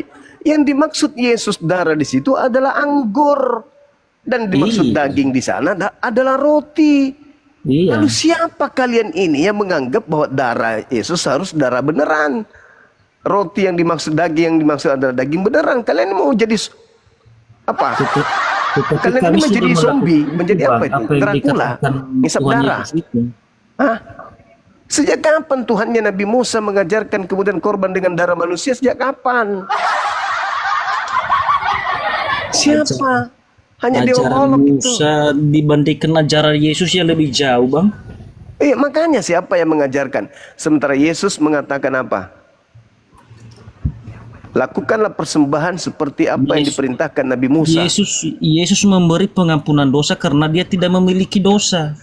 Kata siapa tadi? 2 Korintus yang kita baca itu apa itu, Bang? Yang salah pengertian itu, Bang. Kok salah pengertian pula? 2 Korintus 10 nomor 25 nomor 21. Yesus yang tidak mengenal dosa telah dibuatnya menjadi dosa karena kita, supaya Yesus kita dibenarkan oleh dewa. Ini permasalahan besar ini. Artinya melalui kematiannya di kayu salib itu kita sudah dibenarkan oleh dosa-dosa kita. Oke, tapi bagaimana dengan Yesus? Yesus yang sudah dibuat menjadi dosa gimana dia? Kemana hendak dia pergi membawa dosa itu pergi? Ke surga? Nggak mungkin. Lalu kemana? Dosa itu kemana perginya, Bang? Dosa itu kemana perginya? Kepada kalian, Bang. Ya, Mas Solang generasi, Mas Solang hancur sudah. Iya, karena begini loh, Bang. Karena kalian itu masih belum menerima keselamatan lagi, masih ragu-ragu. Iya Allah ya Karim. Iya, masih ragu-ragu. Kalau kami pasti ke neraka, pasti masuk surga. Yesus yang menjamin. Mana dalilnya? Kristen masuk surga itu mana dalilnya? Iya, Yesus sendiri yang telah menjaminnya. Mana dalilnya Kristen masuk surga mana? Ya sudah saya bacakan tadi, Bang. Apa dalilnya? Untuk Kristen mana? Mana? Yohanes 14 nomor. Itu untuk Yahudi. Itu untuk Yahudi. Yang saya tanya untuk Kristen mana? Itu untuk Yahudi tuh ucapan Yesus itu. Berarti kata Yesus kepadanya. Berarti begini pemahaman Abang. Berarti ucapan Muhammad itu aja berarti khusus orang-orang sana lah. Oh, nggak bisa. Karena Nabi Muhammad diutus untuk seluruh umat manusia. Tunggu dulu. Jangan disamakan. Nabi Muhammad dikatakan kul ya ayuhan nas inni rasulullahi ilaikum jami'a. Wahai seluruh umat manusia, sesungguhnya aku ini adalah utusan kalian. Utusan Allah, utusan Tuhanmu untuk kepada kalian semuanya. Itu ucapan yang diucapkan oleh Allah, lantas disampaikan kepada Roh Kudus. Roh Kudus menyampaikan kepada baginda Rasulullah Muhammad SAW. Nabi Muhammad SAW mengucapkan kemudian kepada kami umat. Lalu bagaimana? Yesus berkata, aku diutus hanya kepada domba yang sesat dari umat Israel. Lalu bagaimana kalian bisa Tidak ada Yesus mengatakan aku diutus untuk seluruh umat manusia. Enggak ada. Sementara Muhammad kan orang berdosa. Mana dalilnya Nabi Muhammad orang berdosa? Bagaimana kalian bisa mempercayai? Mana dalilnya Nabi Muhammad orang berdosa? Dalilnya di mana? Jadi abang mengatakan Muhammad itu orang suci? Jelas dong, Nabi kami adalah makhluk yang suci. Betul. Kenapa dia masih dalam kubur? Lah, lalu yang di dalam kubur tadi yang kita bahas ini apa? Ikan iblis. Lucu ente. Sedangkan ayat suci Al-Quran mengatakan wala tahsabanna alladzina qutilu fi sabilillahi amwata. Waduh, host, kalian saya aja diskusi dengan orang yang tidak stabil ini. Kalian aja berdusta loh. Kayak gangguan nih. Tadi diputar, diulang-ulang terus. Mesinnya yang rusak kalau ini. Bukan berkarat. Ada kan mesin berkarat masih bisa dibersihkan. Ini udah rusak komponennya. Ya. Sia-sia saya menjelaskan. Oke, Guru. Saya sapa dulu ya. Nafas, selamat udah malam. Mesinnya rusak. Nafas, selamat malam Nafas. Saya turunkan ya kalau nggak menjawab ya. Logika sehat, selamat malam Bang Logika. Kalau dia mesinnya berkarat atau lepas kabel masih bisa. Tapi kalau sudah hancur mesinnya, nggak bisa itu dia. Hanya Allah yang bisa kemudian memberikan hidayah.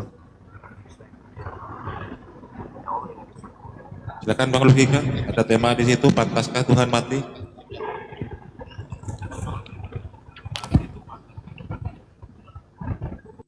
Bang Logika. Tahun baru semuanya, Bang Arif. Ya. Ya. Ada tema, Bang. Ya, kita diskusi santai aja ya. Pantaskah Tuhan mati di situ ya, di tema itu? Pantaskah Tuhan mati? Kalau Tuhan di sini pastinya kan maksudnya yang maha kuasa kan? Ya nggak pantas lah.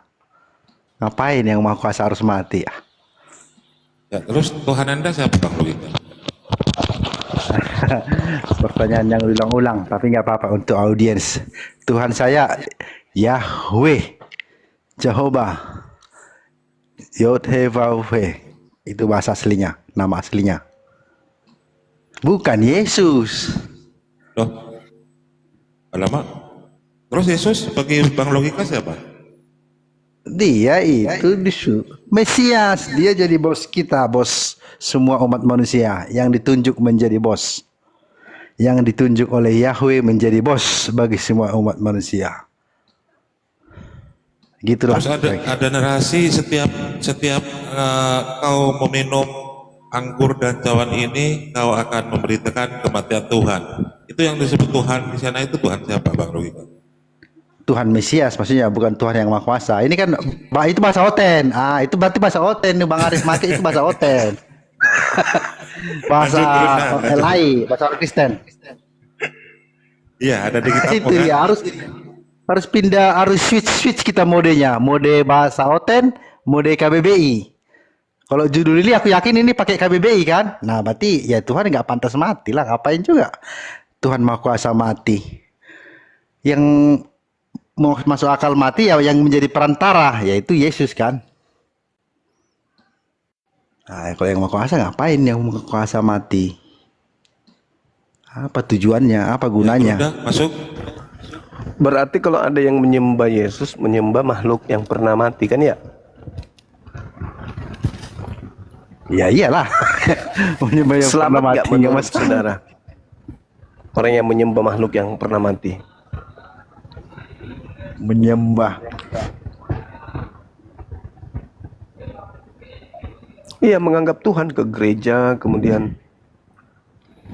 menghambakan diri. Kalau menyembahnya sebagai yang Maha Kuasa, sebagai apa pencipta segala sesuatu, bukan. Penyembahnya itu kepada Yesus kan hanya respect gitu loh, menghormati.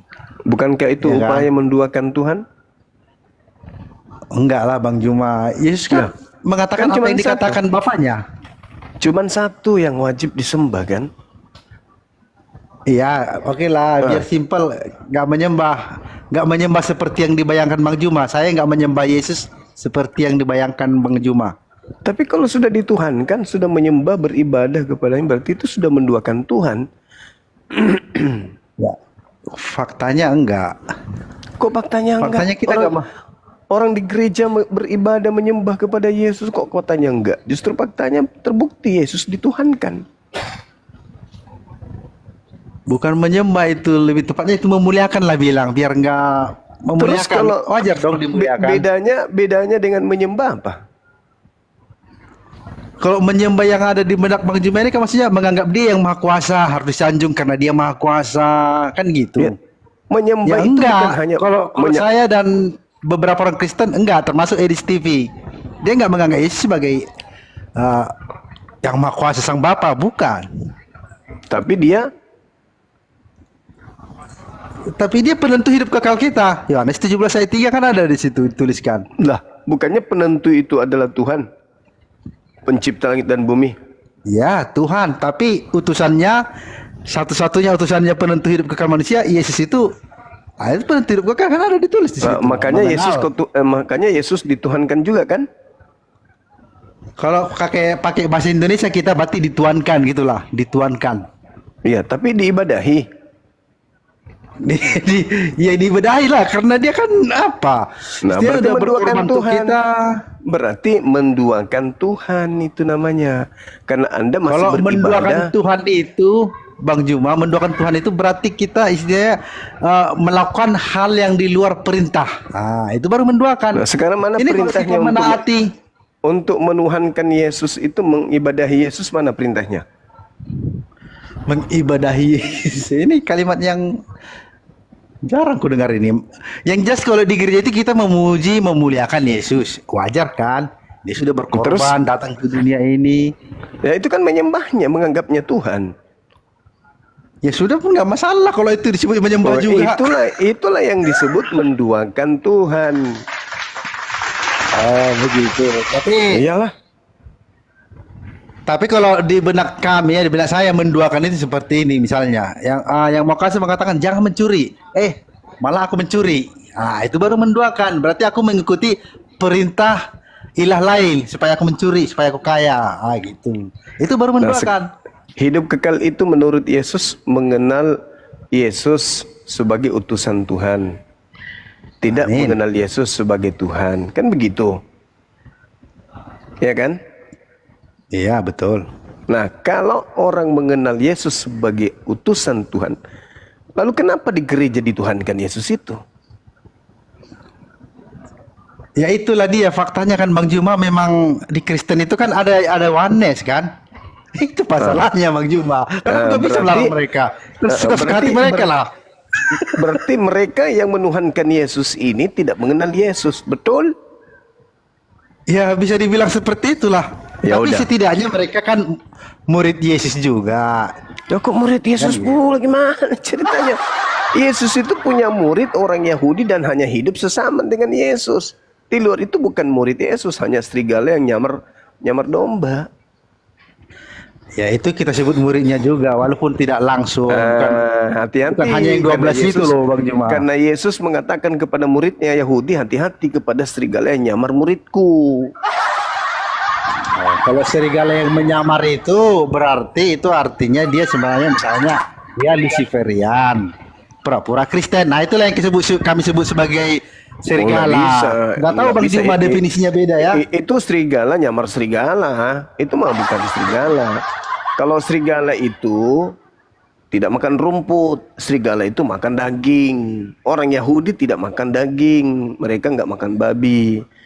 Kalau Anda yang pemakan babi menganggap diri Anda sebagai domba, mana ada domba makan daging? Kalau ada domba makan daging, itu bukan domba, dalamnya cuman kulitnya doang, pakai topeng dia itu. Isi dalamnya itu serigala. Itulah kalian. Karena kalau serigala itu makannya daging, Bang. Kalau domba Bukan tidak itu makan diambil daging. Bang Juma. Perumpamaan domba serigala bukan itunya yang diambil. Oh bukan, tidak bisa. Domba itu adalah gelar bagi Bani Yakub. Tidak bisa kita campur adukkan itu. Itu jelas itu. Yeremia 50:17 yang dianggap kemudian Bani Yakub, itulah yang disebut domba.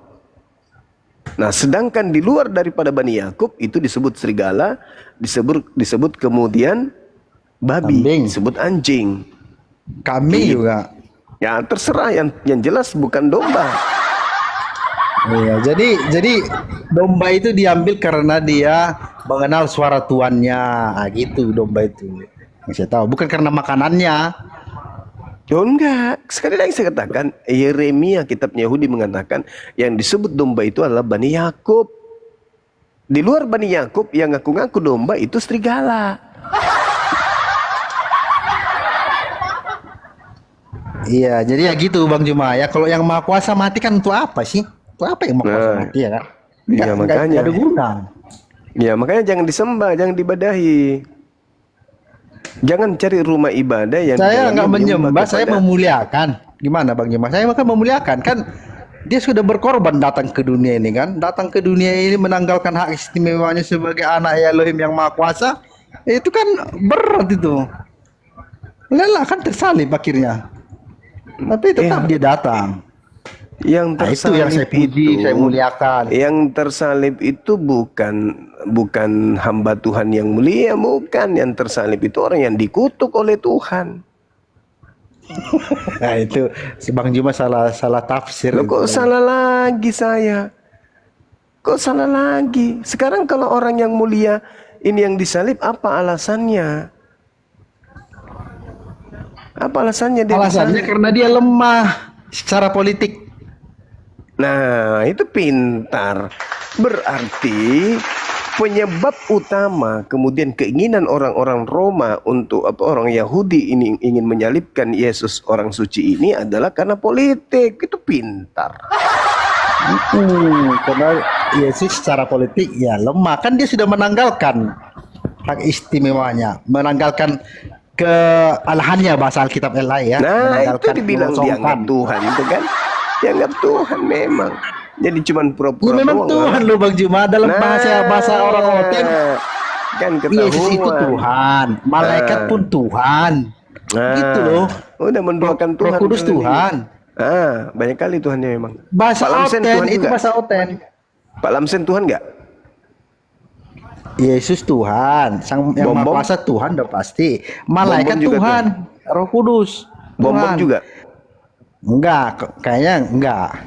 Kayak Nggak ya pernah enggak. manusia, sekalipun dia istilahnya kayak Paulus, nggak pernah disebut Paulus Tuhan, Petrus Tuhan, nggak pernah dia label Tuhan Kenapa? di Kenapa Alkitab bisa? itu. Kenapa bisa? Ya berarti definisinya Tuhan yang mempunyai sisi ilahi, artinya berasal dari sorga. Nah, Yesus kan berarti aslinya kan dari sorga. Itu udah Roh terbukti Kudus kan? dari sorga. Berarti Anda sudah menduakan Tuhan. Karena Yesus Anda bedakan dengan manusia yang lain, bukan makhluk. Anda mengistimewakannya, bahkan menyetarakannya dengan Tuhan. Berarti Anda sudah menduakan itu. Itulah kekeliruan saudara. Begini tuh kira-kira Bang Juma. Jadi misalnya ada presiden kita, presiden mengutus seseorang, ya kan? Ini seseorang ini duta besar berkuasa penuh. Jadi ketika dia ngasih arahan, ya kita ngikuti arahan dia. Tapi bukan berarti kita menduakan Prabowo, karena orang ini adalah utusan Prabowo gitu loh. maksudnya. Itu teori. Tapi Loh, itu teori itulah fakta. Gimana Bang Juma? Tapi pada praktiknya, kalian menuhankan kemudian perwakilan atau duta. Iya, nggak masalah. Nggak Nah, masalah. ini Definisi Oten, dalam definisi Ini. Oten itu nggak masalah. Ini masalahnya. Karena Anda menduakan Tuhan pencipta langit dan bumi. Makanya ketika Yesus datang, dia mengusung pengajaran tauhid. Apa itu?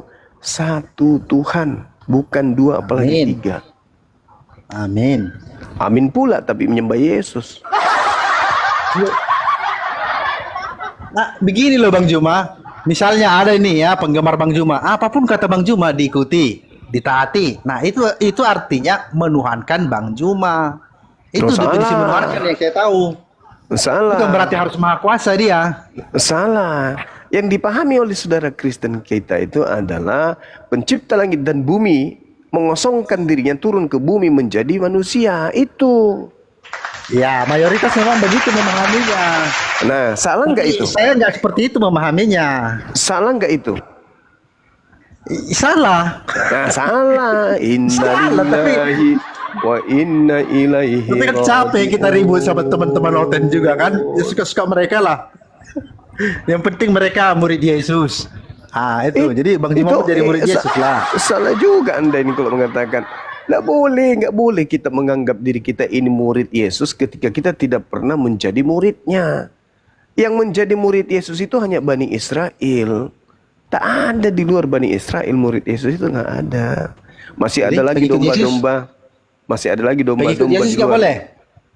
Pengikut Yesus. Pengikut Yesus nggak boleh disebut. Gimana Bang Juma sebutannya? Yesus yang mana yang Anda ikuti?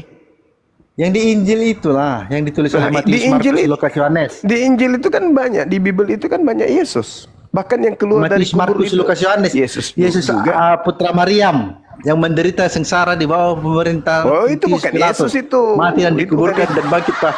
Oh, Jadi itu bukan pengakuan Yesus. iman, Anda kan? salah. Anda salah. Itu bukan Yesus itu, Bang. Itu beda Oh, gitu. oknum. Oh, Iyalah. berarti yang saya maksud Yosua lah, Yosua Hamas. Ya. Beda oknum. Sekarang begini. Anda percaya nggak ketika Yesus berkata, aku harus pergi meninggalkan dunia ini sesuai dengan apa yang tertulis tentang aku di dalam kitab Mazmur. Anda percaya nggak? Gimana? Ketika Yesus berkata, aku memang harus pergi meninggalkan bumi sesuai dengan apa yang sudah tercatat, tertulis tentang aku di dalam kitab Mazmur. Anda percaya nggak? Aku harus pergi meninggalkan bumi. Iya. Ya memang pergi meninggalkan planet bumi kan? Iya, Betul sesuai nggak dengan jadinya, apa yang tertulis tentang dia di dalam kitab Mazmur. Apakah Anda percaya? Ah iya. Kan di surga sekarang Yesus. Nah, berarti Yesus pergi tidak berkata sesuai dengan tertulis di kitab Roma, Galatia, Filipi dan seterusnya, Efesus dan seterusnya. Betul?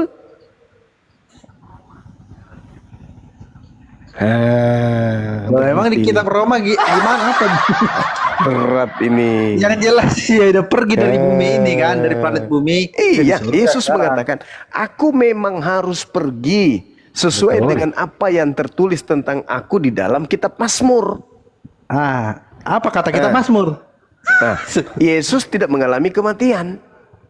Yesus tidak mengalami kematian. Oh. Nah, Di mana di Mazmur dikatakan Yesus tidak mengalami kematian? Mesias lah ya, karena belum ada Yesus di ya, Mazmur. di dalam Mazmur 118 nomor 17, 18, 19, 20, 21, 22, 23 sampai 23. Waduh, 118 tapi nanti kita baca. Nah, silakan Anda baca. 118. Silakan Anda baca. Ya, silakan Anda baca. Saya pingin dengar.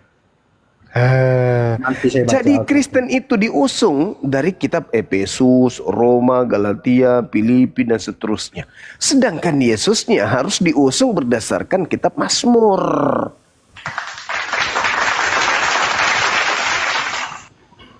Ayo, baca dong, baca dong.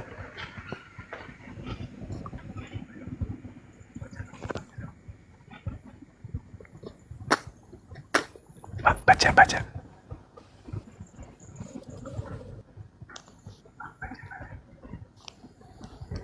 Baca, Bang.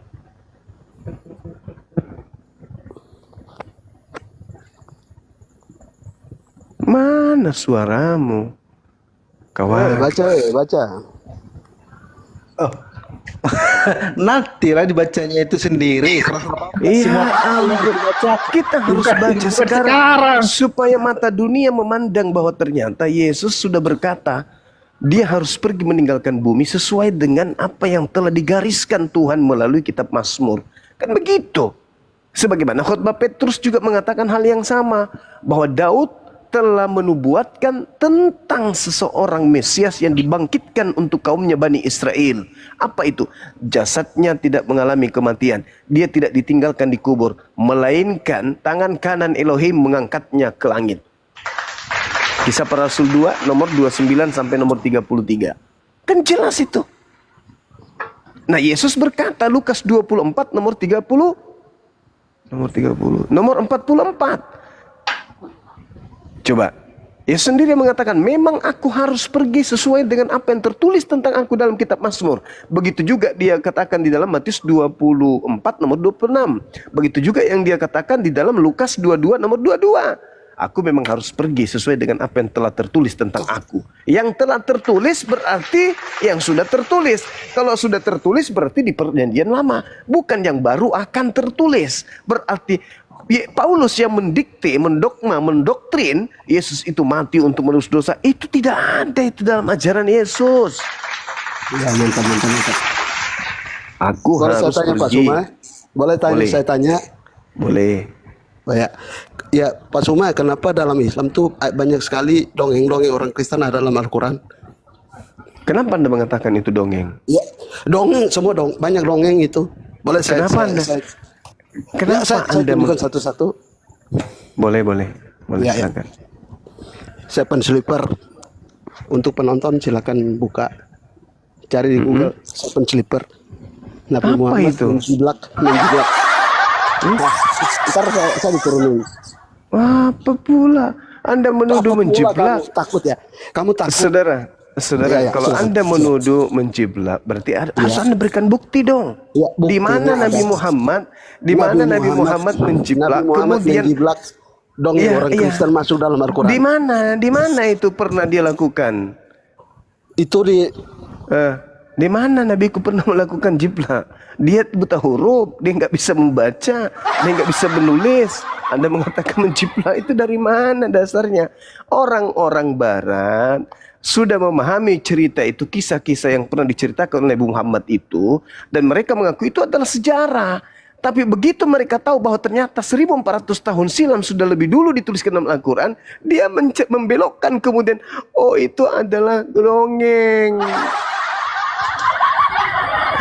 Itu dongeng. Sebenarnya kalau kita berbicara mengenai dongeng, teman, Tuhan turun ke bumi menjadi bayi, nonotnya dipotong, kemudian besar, dia kemudian dibunuh sama ciptaannya, itu dongeng. Tuhan kok dibunuh sama ciptaannya, itu dongeng, Bang. Bagaimana mungkin pencipta langit dan bumi dibunuh oleh ciptaan? Itu baru dongeng. Dongeng itu. Ada Tuhan turun ke bumi, dibunuh, Lalu kemudian hari ketiga merangkak keluar dari kubur. Kepada aku telah diberi kuasa. Tuhan diberi kuasa.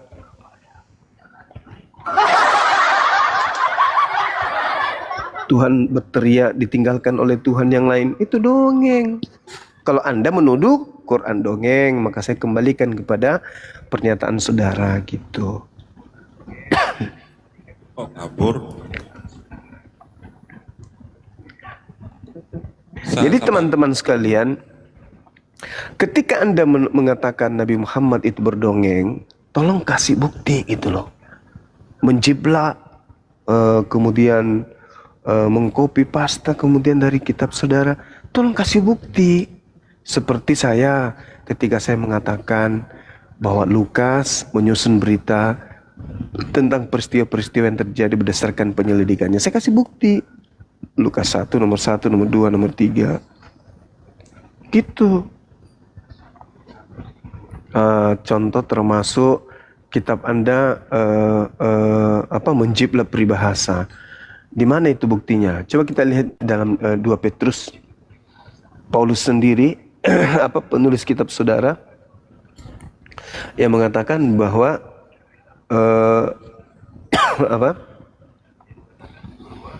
benarlah kemudian pepatah yang berkata anjing kembali ke muntahnya dan babi kembali kepada kubangannya. Nah, berarti kitab saudara sendiri yang menerangkan benarlah pepatah atau peribahasa yang berkata. Berarti kitab Anda menjiplak peribahasa. Karena gitu. Benarlah kata peribahasa, siapa yang menabur akan menuai. Yohanes berapa itu, Bro?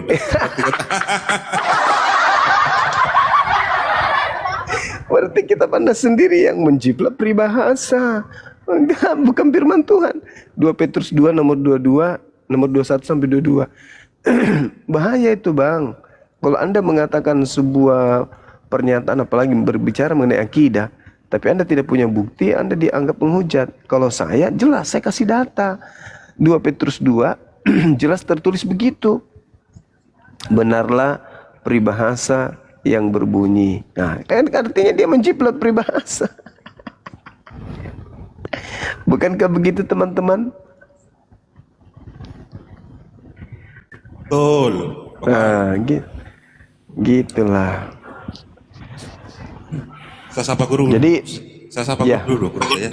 Silakan. Ya. Ingat ya, kita diskusi ini edukasi, bukan kebencian ya, edukasi. Ya, materi-materi kita tersaji di Al-Quran dan juga di Bible. Silakan. Ya. Selamat malam Bang Ahwa, dibuka mionya. Bang Ahwa, selamat malam satu kali. Saya turunkan. Bang Fiti Gusti, selamat malam. Saya turunkan. Termasuk hal yang ini, host, termasuk hal yang tidak bisa diterima oleh nalar itu Tuhan ulang tahun, kan gitu ya.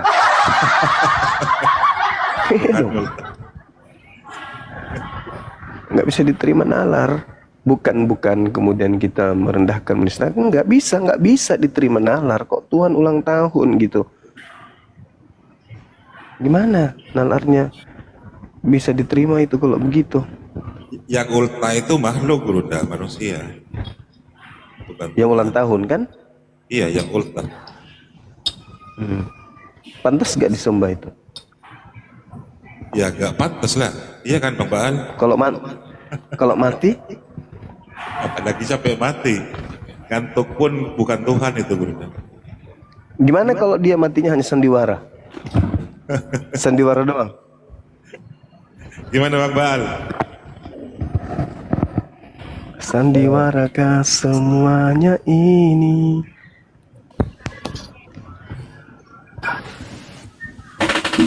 Enggak, saya cuma ngitung aja sudah ada 14 pasien tadi ini. Iya, saya 14 kok. Padahal saya ingin sekali melihat Bang Juma nih tumbang gitu loh.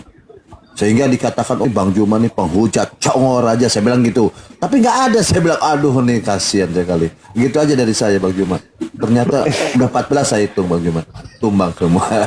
Gampang kok. Gampang kok. Silakan Bang Juma. Saya ini Garus Giat host. Ini yang Papua mungkin yang Papua. Ya, Mau diskusi dengan Bang Juma? Papua Wamena, selamat malam. Papua Wamena, selamat malam Papua. Papua, dibuka mute-nya Papua. Papua. Bang Raja Bintang, syukran. Wen Rain, selamat malam. Aduh, kok jadi berhala semua. Jadi keunggulan agama Islam itu yang kita anut karena Al-Quran yang Allah wahyukan sebagai pedoman. Kenapa? Potensi yang kita miliki sebagai manusia karena adanya akal, kita bisa jadi apa saja. Bisa memiliki keyakinan apa saja, kepercayaan apa saja. Karena potensi kita itu adalah memiliki kehendak bebas. Itulah kita manusia. Tetapi oleh karena adanya Al-Quran, bagi orang yang berakal, maka Allah Subhanahu wa Ta'ala menunjukkan jalan yang lurus kepada kita. Kitabun anzalnahu ilaika mubarakul liyadabbaru ayatihi waliyatadzakkaru watazakkara ulul albab. Al-Quran adalah kitab yang Allah turunkan kepada Nabi Muhammad yang penuh berkah supaya manusia menghayati ayat-ayatnya dan orang-orang yang berakal sehat mendapatkan pelajaran. Ya, itulah Al-Quran. Jadi kalau kita berakal sehat, maka kita bisa jadikan Al-Quran itu sebagai pelajaran. Kenapa? Karena Al-Quran itu identik dengan akal. Kemudian di ayat lain Allah Subhanahu wa Ta'ala juga menjelaskan kepada kita bahwa Al-Quran itu adalah suatu keterangan yang jelas untuk semua manusia, petunjuk dan pelajaran bagi orang-orang yang bertakwa. Haza bayanul linnas wa hudaw wa mau'idatan lil muttaqin. Itulah ayat suci Al-Quran menjelaskan itu. Makanya tadi di awal saya katakan la ikraha fiddin, tidak ada paksaan di dalam menganut agama Islam. Itu enggak ada paksaan. Karena di Islam itu tidak ada yang istilahnya kita melakukan sebuah amalan yang mengada-ngada, yang kita buat-buat sendiri. Tidak ada dasar perintahnya.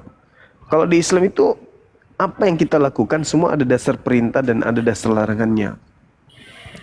Karena itulah tidak dipaksakan, udah jelas kok. Udah jelas kok Islam itu maksudnya. Udah nyata kok kebenaran Islam itu. Udah nyata kok orang yang benar dan orang yang salah itu yang mana. Maka tidak ada lagi paksaan. Tidak ada paksaan, semuanya sudah dijelaskan oleh Allah. Wa qulil haqqu min rabbikum. Jadi tidak ada kemudian di Islam itu berat, tidak ada di Islam itu sulit untuk dipahami. Semua sudah diterangkan oleh Allah. Maka tidak ada paksaan untuk itu. Saya kira begitu sahabat-sahabat sekalian. Maka setiap dialog atau diskusi atau debat lintas agama, ya marilah sama-sama kita belajar, mengambil hikmah, mengambil pelajaran yang ada di dalamnya, supaya waktu kita ini terisi dengan bermanfaat. Dan yang terpenting jangan lupa follow channel Sukiplay Mabas. Kan gitu, subscribe channelnya. Lanjut. Lanjut teman-teman, silakan. Ya, silakan Yakub, dibuka mute-nya Yakub. Silakan. Ya, salam. Ya. Ya. Ya, saya mau nanyakan kepada Bang Juma ya. Karena di Nasrani ini, saya jujur saya bukan Kristen, saya Nasrani. Di Nasrani ini adalah satu pemahaman yang hanif. Tetapi sesuai dengan apa yang dikatakan oleh Isa dan Masihu, beberapa denom kekristenan itu akan banyak dan banyak terjadi yang kami bidatkan.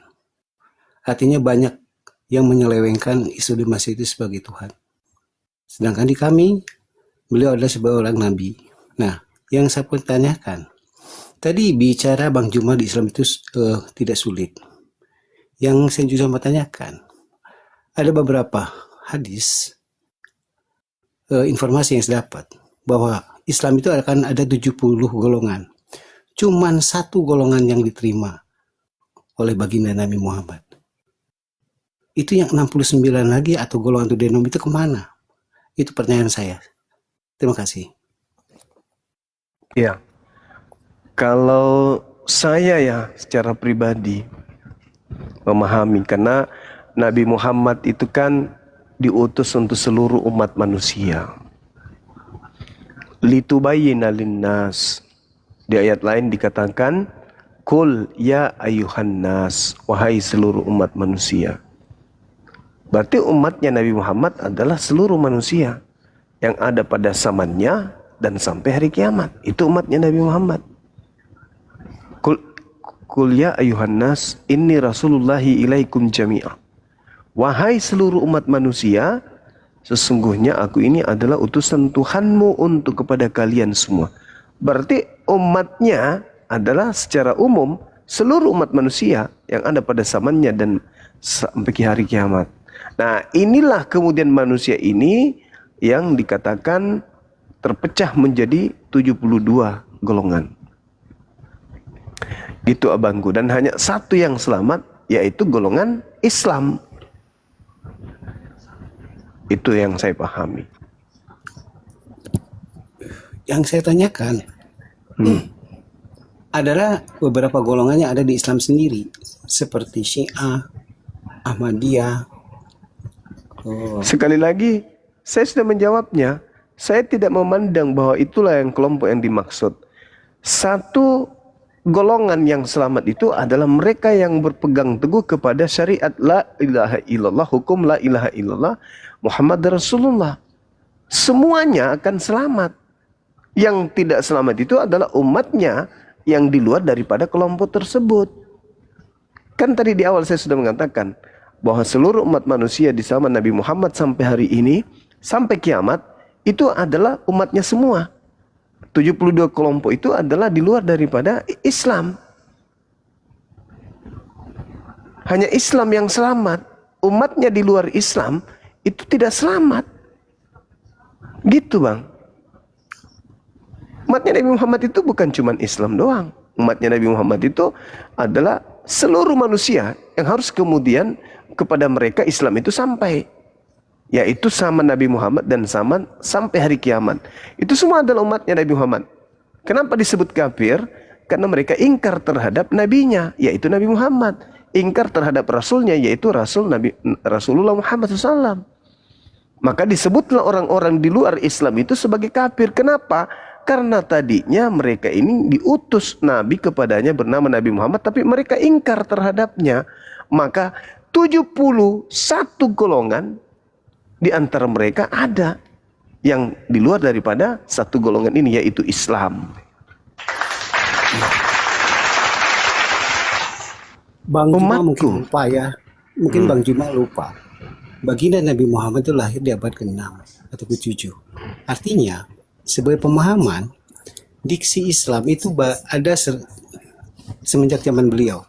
Nah, bahkan Islam sendiri mengakui nabi-nabi sebelumnya, seperti Musa, Daud, Isa. Dan saat itu belum ada diksi Islam. Yang saya tahu ada diksinya adalah maslam atau berserah diri. Jadi, untuk seluruh dunia ini, yang saya pahami ini masih debatable. Karena di Injil kami diterangkan situ akan lahir lagi. Muslim Pak, bukan maslam. Iya, kalau bahasa Aramaiknya adalah maslam. Pemahaman tentang nubuatan Nabi Muhammad yang saya pahami itu adalah dari Bani Ismail. Seperti Anda ketahui, Bani Ismail kan mempunyai 12 suku besar tersebar di seluruh dunia. Begitupun dengan Bani Israel, sama 12 suku tersebar di seluruh dunia. Nah, maksud dari dunia ini adalah semua dari Bani Ismail, sedangkan kami orang-orang Nasrani untuk Bani Israel yang tersebar di seluruh dunia. Begitu Bung coba. Jadi gini Bung, ketika kemudian Anda menyebut diri Anda sebagai Nasrani, dalam bahasa Yunani Nasorios, berarti orang-orang yang berasal dari kota Nazaret. Kami bukan Nasrani tapi Kristen. Ya, beda. Nah, ini ada saudara Yakub yang mengaku sebagai Nasrani. Nasrani itu kan pengikut Nabi Isa alaihissalam. Nasrani dan Kristen jauh beda. Iya memang, betul. Firdaus, waduh, lah. Kalau Kristen itu pengikut Paulus, kalau iya, Nasrani betul. itu pengikut Nabi Isa. Kenapa lari dia? Betul, karena perbedaan kami dengan orang Kristen jelas dalam satu pemahaman, yaitu kami tidak mengakui Yesus dan Mesias itu disalib, dan kami juga tidak mengakui bahwa Yesus dan Mesias itu sebagai Tuhan. Beliau adalah sebagai juru selamat kami atau Nabi. Kita bukan Kristen, begitu. Iya, dan itu juga diakui dalam Islam. Cuman ketika orang-orang Nasrani ini datang padanya, kemudian Nabi Muhammad, maka mereka kemudian beriman kepada Nabi Muhammad. Kenapa? Karena Nabi Muhammad mengajarkan kemudian mereka orang-orang Nasrani ini untuk beriman kepada nabi-nabi sebelumnya. Cuman syariatnya ketika Nabi Muhammad itu datang, syariat yang didatangkan oleh Nabi Muhammad itu jauh lebih sempurna daripada hukum-hukum sebelumnya. Nah, bagaimana Anda menyikapi ketika Yesus berkata, mudah-mudahan Anda juga imani kitab tersebut, masih banyak yang ingin aku ajarkan kepadamu, tapi kamu belum sanggup untuk menanggungnya. Tetapi ketika ia datang, yaitu seorang penolong lain, dialah yang akan mengajarkan segala sesuatunya kepadamu tentang hukum-hukum, keadilan dan pengisapan dunia akan dosa. Apa yang Anda pahami tentang perkataan Yesus itu? Yang pertama. Yang kedua, hal-hal apa saja yang belum bisa ditanggung oleh Bani Israel kala itu? Begini Pak, kalau Anda mengutip dari Bible, saya kurang percaya, itu debatable.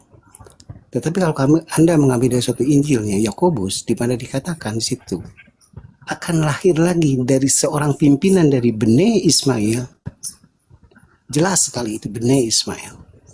Artinya dua jalur Abraham ini adalah sama-sama pemimpin. Isa al-Masih atau Yesus dan Mesias adalah dari Bene Israel.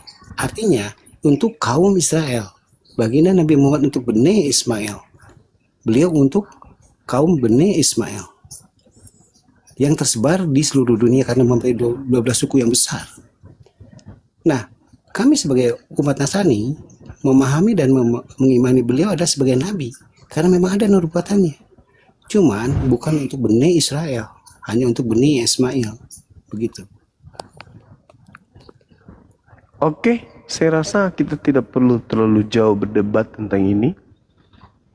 Penting saudara saya ini sudah mengakui bahwasanya bukan Kristen, Nasrani dan Kristen itu adalah berbeda. Itu sudah cukup bagi saya untuk sementara ini. Silakan mungkin dari narasumber Islam yang lain. Dinda Alif monitor. Aku monitor Gurunda. Ya, silakan Dinda. Silakan saya